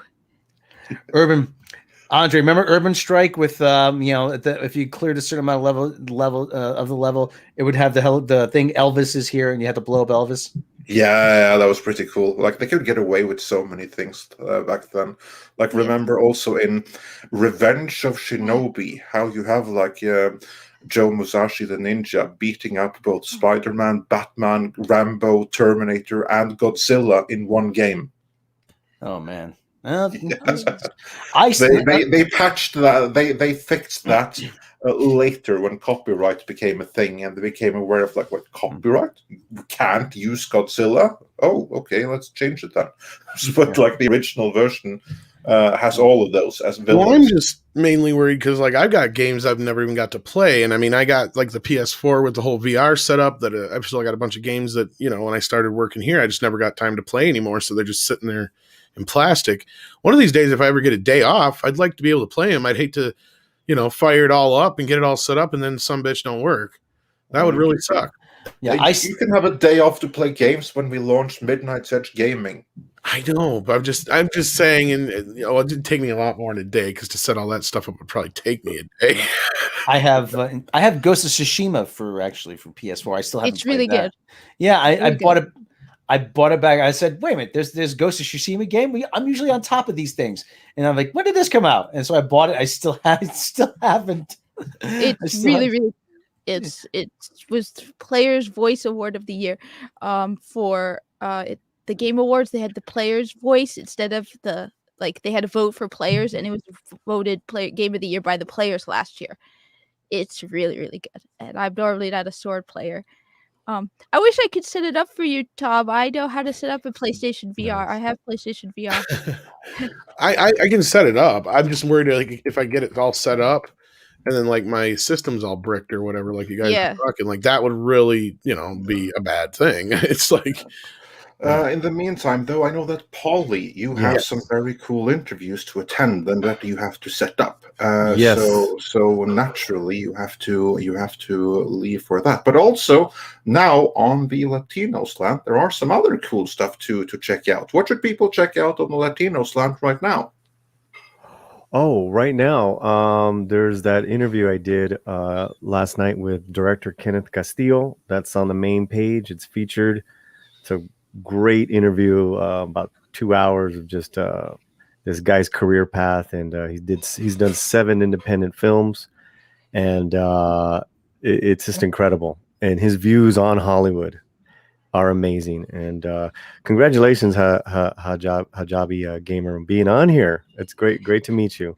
Likewise, I've been listening to you for a while now. It's always a joy to hear you on the channel. It's really interesting. You're always very interesting. Yeah, thank you. So then we have some killer interviews coming up that we're going to record for Midnight's Edge Espanol. Midnight's Edge Espanol will be tomorrow morning at 9 a.m. Pacific. For now, for the next 2 weeks, still on the Latino Slant channel, guys. There you go. So check that out, and I'm sure the wrenches have been sharing the link. So thank you much, Polly, for hopping in. We appreciate it, and you take care, and I'll talk to you later. Talk to you later, guys. Can I ask you guys something? Sure, fire. Did you know that IDW created a Star Trek comic in the 1990s that did the exact same thing that Star Trek Discovery, the Strange New World show was doing? It's called Early Voyages, and it was Pike and Spock. It was, I think, 17 issues, and it even covered the whole smile thing, and it explained why Spock became more logical. No one ever talks about these comics. I have them. I haven't read them all, but I'm very well aware of them. I haven't read that particular run. What I will say about the IDW comics is the ones that they have released over the last few years, generally, they're so good. They're so good. Why couldn't they have like the writers of the IDW comics do like Star Trek on the big screen? Like the only IDW comics that haven't worked out in Star Trek are ironically the ones that are based around Discovery and the Picard shows. Like they're a mess. But like for instance, their comic book continuation of the Kelvin movies, they're awesome. And especially like the picture books of the original series and how they continued. Like they're right up there with the original series. And like some of those, they're so good. So yeah, I'm familiar with early Voyages, but I haven't read the whole thing. I've read bits and pieces, but I'm not surprised if you say that they're doing the same thing as Strange New Worlds, because that whole thing has been one rip-off after the other. They also talk about the mission before the cage, because in the cage, Spock is limping and one of the helmsmen has an injured arm, I think. So they talk about the mission, that they show how Spock was injured, and they talk about how his human died, because I think it was the cage, he says that his human had died. No, the menagerie, the longer version of the cage. Yeah. He says that his human died, and this explains how his human, who you get really invested in, he was a redhead Irishman, and it's just nobody ever mentions them anymore, the IDW from the 90s. So cool. Yeah. No, I'd love to visit. We've made reference to the ones that are relevant to Star Trek today, but yeah, IDW, they've done really good with their Star Trek license. They have few companies outside of Dark Horse have done as good with any license as IDW has. And I see that many people in the chat are impressed again with your knowledge, and you're getting more subscribers by the minute. So awesome everyone that have done so. Go and head on over to the Hijabi Gamer, check out her channel and subscribe. Thank you. Yeah. Wow. And we have. In fact, I'm thinking we might cut that bit out where you explain all the PlayStation stuff and put it up as its own separate video, so people can access it quicker, so they know what the hell's going on. Because it's still, I don't understand it, but you know, I get the gist of it, because I'm like, wait, they're ending preservation. This is no surprise to me, but it's still horrifying, and gamers need to be aware. Yeah, now is the time to keep your physical media, but also maybe consider like looking into some videos detailing jailbreaking. Maybe consider that. That's all I'm gonna say, but yeah. Well, Tom, you know how when you have an alarm clock and you pull out the plug and the clock remains, and then you plug it back in and the time hasn't changed because there's a small battery? So this is the same thing. Yeah. And the thing is, it's the internal clock. And in order for the PlayStation to work, if the battery dies, it needs to reset the clock by linking to the PlayStation network. That's how I think of it. So if the network is down and the battery dies and you replace the battery, it doesn't have a place to go and sync the clock. So is it worse that my PlayStation 4 has been sitting unplugged in for the longest time? This is something that shouldn't actually happen for, like, they're saying 10, 15 years. Your PlayStation 4 should be fine for a long time. So like, it's something far off in the distance. The PlayStation 3s may start having the issue now, but because they decided not to close the PlayStation 3 store, it's not really an issue until they shut down the network. Gotcha. Your PlayStation 4, should be fine. Because mine is also, well, I tend to use my Xbox more. Yeah, I mean, that's all I got hooked up right now on my main TV, but eventually I plan on getting my PS4 up on my 3D TV and having all the VR stuff all hooked up there and having that for that system. But all right, yeah, that explains a little easier in my layman's terms anyway. Appreciate it. One other thing, that if you can tell Paulie, because Insignia is Best Buy's brand.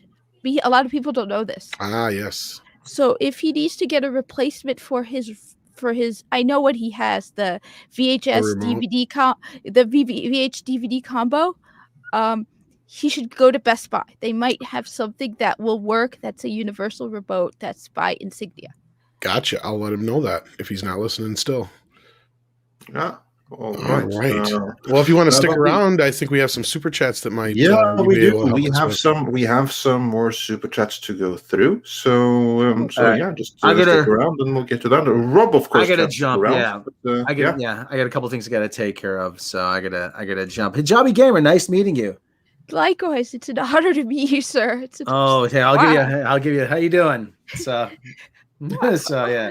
yeah. So, in case you're wondering, there's nothing going on under here. So I call this hair alternative treatment, HAT. So I'm so getting you a Mario hat. a what? Yes. I have Nothing. one. A what? Have one. A what hat? Nothing. You'll get it in the mail. Just shush. When I get paid. and film the unboxing. Yes. Yeah. See, my problem is right now. I always say, do I buy a new game console or do I buy another guitar? And I always buy another guitar. I'm like, damn it! Grow a mustache. Oh no, I look terrible with facial hair. Just do it. Yeah. Oh, Martin. Okay. Or get a fake one. All right, guys. Hey, have a good rest of the afternoon. Everybody, Hijabby Gamer, nice meeting you. Everybody, be good to each other and yourselves, and take care of each other. I will see you all next time. Take care. All right, take care. Then we have some super chats. Yes. Douglas Nelson says, what's required for the entertainment industry is basic management, but the current cultural and political minefield makes this nearly impossible. Yeah, there's an issue. Rambam 3000 says, there are no arguments from principle for censorship, only arguments from authority. This is indeed the problem and related to the earlier points. Mags says, this will be like NASCAR and other sports sponsorships. Ads slapped on everywhere. Obviously in reference to what we said earlier about like retroactively inserting commercial tie-ins into older movies. So yeah, good luck with that. An accidental tourist said, Orson Welles on colorizing Citizen Kane. Keep your damn crayons off my movie. I don't know if that's an actual quote. I kind of hope it is, but I can believe that I think it is. it's one of those more famous misquoted lines. I don't remember the exact quote, but it was something similar to that. If I remember, I'm sure he said something along those lines. And yeah, I think he actually said some more like "keep your fucking crayons off my." Yeah, like yeah. Recolored movies. It was a lot worse. Kind than of what like it crap. came out, yeah. So yeah, for the most part. And Master Clockwork says digitally inserting or altering product placements isn't new. You can find articles about this from 2014. Yeah, but it's easier now. That's the challenge. Ready Player 3 says more incentive to buy physical media and older discs rather than newer re-releases. Ashen Jackal says, without physical media, a black market will open. And Rod Thunderheart says, yes, Tom, you can download universal remotes for most smartphones. Drove friends crazy switching channels on theirs and pretending not to know anything. What is happening? Practical joke. Now you gave me an idea. Yeah. And Michael Miller says, PlayStation Network had the most underrated comic book show Powers cancelled due to no one able to find episodes. I never saw it, but I that's know the the comic that it was good. So yeah, I saw it. Yeah, It's I actually good. can't believe Sony didn't take advantage of the fact that they had the perfect platform to launch a streaming service on with the PlayStation 3 initially. They could have been so early on in the game. Through all their movies up there, they could have, but it was a strategic choice to be pure gaming, and it was the right choice at the time. But they didn't change strategy when situation called for it, which would have been around PlayStation 3.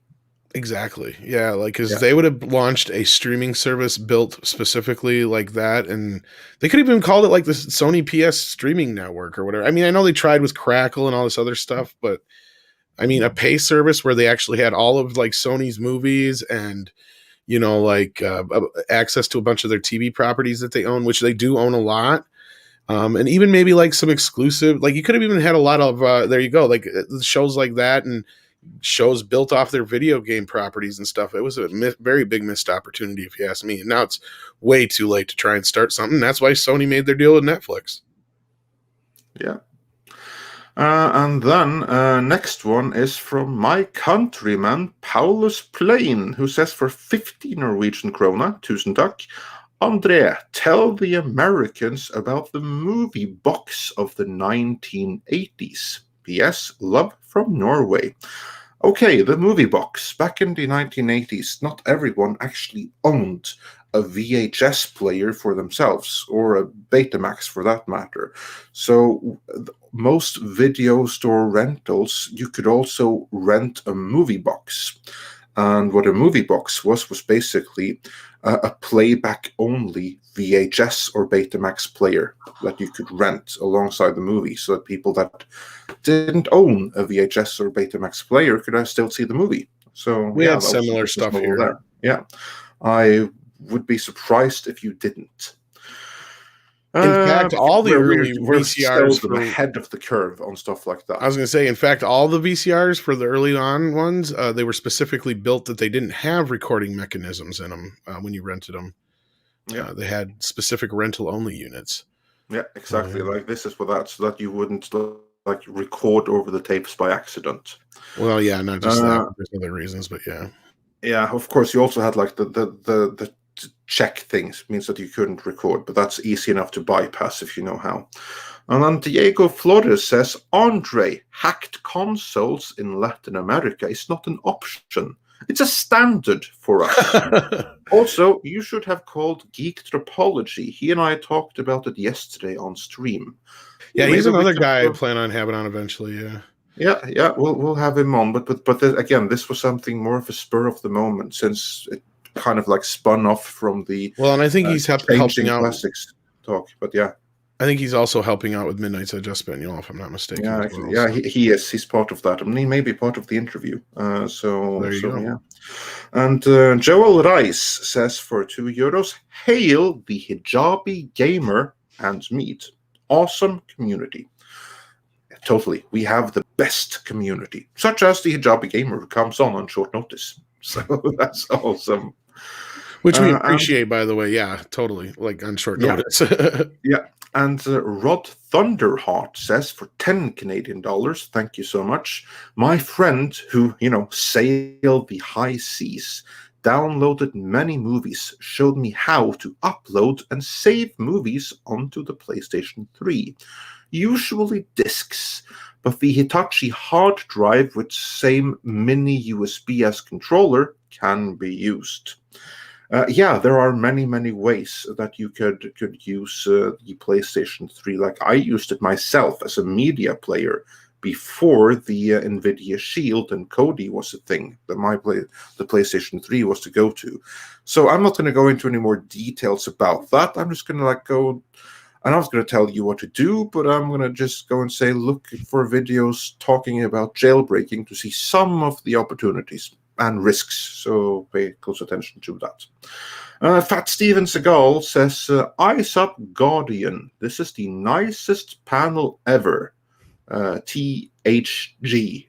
The hijabi gamer. Of course. That's good for it. Yeah. Andre's not good with acronyms and stuff, neither am I. No, I have to stop and think for some of them. And Fat Steven Seagal says, Andre. But the Soon was the ultimate media player. Yeah, it was, in the idea of its designer. There came many more ultimate ones by the time it was produced and on market. Rod Thunderheart says for 10 Canadian dollars, thank you so much, I've got 2 PS3s. One is full backwards compatible, with a large hard drive. And the model I bought doesn't have that, though. Still using the Spider-Man logos, but both have a lot of high C's movies uploaded. Yeah, if it has the Spider-Man logo, that would be like the PlayStation 3 fat model, wouldn't it, Hijabi Gamer? I don't know. I have a PlayStation 3, like not the super slim. I have the slim, but it must be the fat if he's playing. If it has the silver front, yeah. Yeah, the fat one, the first version of the fat one is the only one that has full backwards compatibility. Which is the one I used to have. And then I got tricked I tricked myself into getting a new one because I got pissed. But that's a whole fucking story I'm not getting into. Yeah. That's a shame because like the first one had heating issues, but in terms of backwards compatibility, that was the only one that could one more time, that could play PlayStation 1, PlayStation 2, as well as PlayStation 3 games. Like all PlayStation 3s, no matter which model, can play PlayStation 1. But only the very first version can play the PlayStation 2 model could play PlayStation 2. And that's what happened is I had the original OG one, and I kept having to send it back in because it kept overheating on me. Well, I called Lemon Law on the fourth time I had to send it in. So I went to but I said, I want to go to the store and pick one up. I'm not going to sit here and send this into you, wait another few months to have it. Because that was my only thing I had to play Blu-rays, games, everything on. And so I said, okay, and they set it up for me. Well, I didn't realize it when I got it. It was the newer model when I got it. So I'm like, oh, shit. And I couldn't play any of the PS2 games. So I ended up having to sell all my PS2 games. It was like, psh. Yeah, that's the one I have. The one that has the slide drawer, not the slide top. And it came with a camera too, a PlayStation Eye that I sold. But yeah, for those who don't know, Lemon Law kicks in after the third time you have to send something in for a warranty, by the way. That means they should give you something new on the fourth time. And if they don't, you can request it technically by law. Huh. That means they've gotten 3 chances now to get it right the first time. No.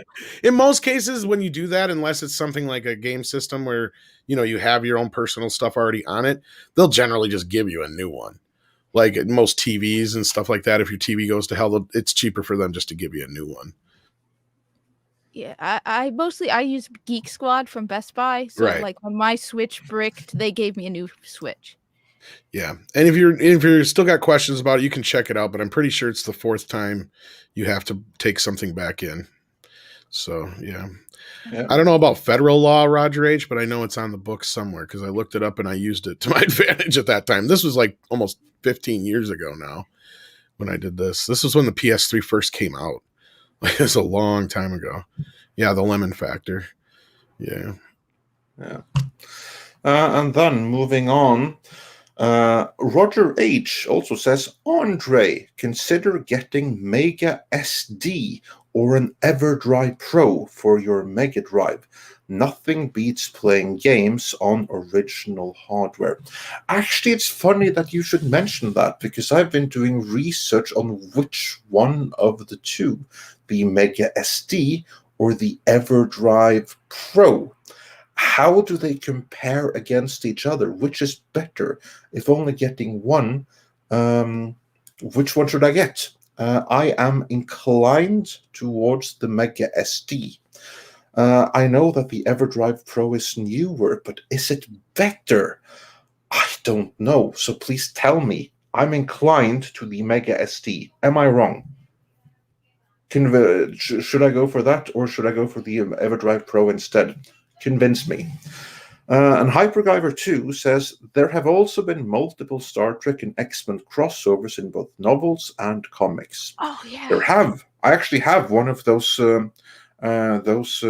I have the second one, not the first one. So yeah, there have been some funny crossovers going on there. And Bogue says, can you spoof the NTP they use for the PS3? To which I say, I have no clue. I think you can, but I don't know. You're going to have to refer to those videos detailing exactly everything to do with jailbreaking. They will know. I don't. That's way too technical for me. And Xenobit says, bricking consoles isn't the only problem. Cartridges can get worn out, requiring repaired and new capacitors. Yes, this is the one thing with the Sega Mega Drive things, that as long as all connections work, they will continue working. But with too much frequent use, that's an issue. And the disk rot problem, where old disks degrade over time, even just sitting on the shelf. Yeah, this is a thing, especially on disk rot can happen to any disk. Shouldn't happen, but it can happen. See, that's the thing, is nobody has really found the true cause, but the best I can come to is it's got to be a combination between the obvious, which is the cheap glue, which is the one that some people have caused. That seems to be the obvious explanation. But the other one that I've noticed has got to be something environmental, because I've had a few people come to me and they've said, I've had this massive problem with disk rot. And it's like, but you're having it on so many different disks that it doesn't make sense. That has to be something environmental that's doing that, because if it was a certain specific run, fine. Laser discs, certain runs of those, and the ones that came from certain facilities always had certain problems. Even CDs have had issues like that. To me, if you can't trace it back to an official run or something that, like, if you go on Google and everybody's like, yeah, my Beatles White Album constantly, I got disc rot. So did I. Obviously, that means there was a bad run. But I've had guys come to me and say all that their discs are rotting, and it's like, well, then there's something that you're doing wrong with wherever you're storing them, because there cannot be that much of a broad problem in your collection like that. Usually, it's isolated. So, I mean, I've had a few Blu-rays that have already had disc rot, believe it or not, but it's very isolated. Yeah, it's been known to happen. So, but mine is purely just because of the sheer number I have. It's only, it's the odds. When you have huge numbers, it's going to be inevitable. But still, preserve your physical media. And see, like Emperor Billy Ritchie says, Emperor disc rot is preventable, and I believe that's true. If you keep them in a dry area that's within proper conditions, I think you'll be fine. For most part, humidity is the problem. Yeah. If you live by the sea and you have your window open a lot, that's going to be a challenge. Or like another really humid area, that's not ideal storage conditions. And the amount of heat, if you deal with a lot of heat as well, or even cold, because cold can cause plastic to become brittle, and that would possibly cause it to separate the glue, because that's really what disc rot is it's the glue getting rotted out, or whatever, between the two pieces of plastic. Yeah. And Troy Pacelli, he says, to the hijabi gamer, don't call Rob sir. He works for a living, and you are wonderful. A blessing to YouTube. So kind words for you there. Thank you. Note that he only singled out that you don't have to call Rob sir. He didn't say anything about Tom. Okay, sir. I work for a living. So, and moving on, Straight White Mage says, look up a 1970s movie, Looker, where they predicted the complete digital manipulation of broadcast media to fake footage of the US president. Very interesting. And sent us a diamond super sticker. And Straight White Mage says, I buy retro consoles at the peak of their features compatibility. Slim models remove features, then I'm out. Yeah, this is something that I've learned only too recently, that slim models tend to be cheaper and not necessarily better. You have some historic examples where later models were an improvement, but generally, the first one was as good as it got. Not saying that's a good thing, but that's how it was. And with that, we are actually caught up. Awesome. So with that, I'd like to, unless Tom, you have something else to add? No, I think it was kind of a slow news day because certain other things going on are kind of taking up the news right now. So yeah, and our actually one news. This will you like this, Tom? Season 4 of Cobra Kai coming in. Oh, I heard that. The end of the year. Yep, I heard that. That's true. Yep, that's one bit. So that's one thing to. That's one Netflix announce their slate. They Yeah. also announced that Witcher or whatever is also on the slate. And all that Yeah, but who stuff. cares? I know, but I'm just trying to make it for more than just me. But yeah, more Cobra Kai. We knew it was filming, so that's a good thing. But yeah, I want to thank Hijabi Gaber for taking the time to hop in here today. Hopefully I'll hear back from our initial guest again. Maybe there was some mix up that something happened, but it happens sometimes. But Friday, I think Cecil's going to be here. Wait, So, Cecil is real or not? Because I see people talking about someone named Cecil, and I was starting to think he's some kind of gaming entertainment kind of like boogeyman. Like everyone talks about this mystical Cecil. Cecil is life, Cecil is love. Yeah, he looked real the last times he was here. I saw someone named Cecil, but then people talk about him like you just said. Cecil is life. Cecil is love. Cecil is so it's like. No, Cecil is a real person, yes, but he always hides his face, and yeah, he's a goofy character, but he has his own YouTube channel, and he generally hangs out with Anna and EVS and those guys. But yeah, he's got a comic book coming eventually, maybe. Okay, because I think tonight's the last night you can get in on Cash Grab too. By the way, I think tonight at 2 a.m. So we're in the last 12 hours of it, folks. So. Well, that would be great. Then he can come on Friday and say, now it's too late. Yeah. So, yeah. Or he might have extended it by then. We'll see. No, Cecil's a character, that's for sure. Yeah. So I can understand somebody not wondering if he's real or not. But yeah, as far as the person and the character himself, I'm pretty sure both real. Yes.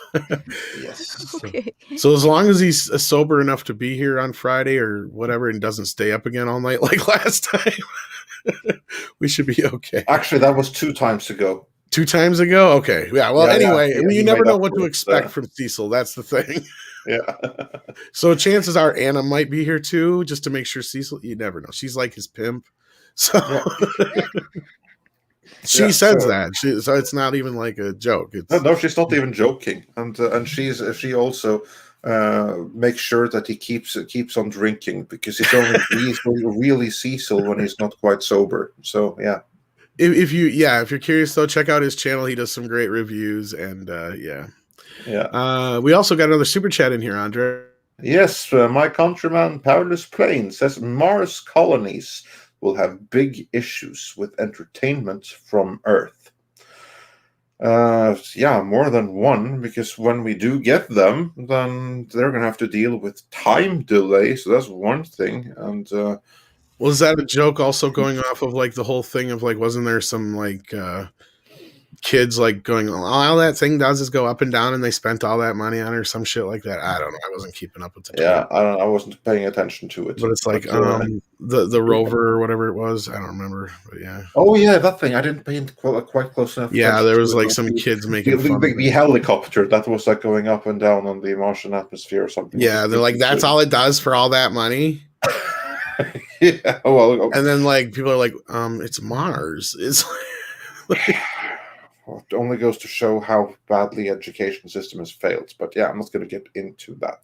What I will get into though is I want to say thank you to everyone that joined us today. A special thanks to the Hijabi Gamer for jumping in on such short notice to educate us on gaming matters, which aren't our forte usually. So everyone, do follow the Hijabi Gamer. We'll be sure to add the link to the channel in the description. And also, thank you so much to everyone that have been watching today. It's always a pleasure to have you here. Be sure to check back again on Friday. We'll have some more regular videos before then, hopefully. And with that, Hijabi Gamer, what do you want to plug? I'm just still in awe and shock. I'm sorry. I cannot believe I'm actually talking to Andre and Tom of all people. Wow. I don't have any. It's Ramadan right now, so my channel's a little unpredictable because I'm fasting. Yeah, plug Koala in the Rain. I don't know. Yeah, well, that just usually is our out to go. But yeah, check out her channel. And yeah, I'm sure we'll have her back again. So take care of yourselves and each other. And good day. Koalas in the rain, koalas in the rain. No fucks given, koala, koala. Koalas in the rain, koalas in the rain. No fucks given.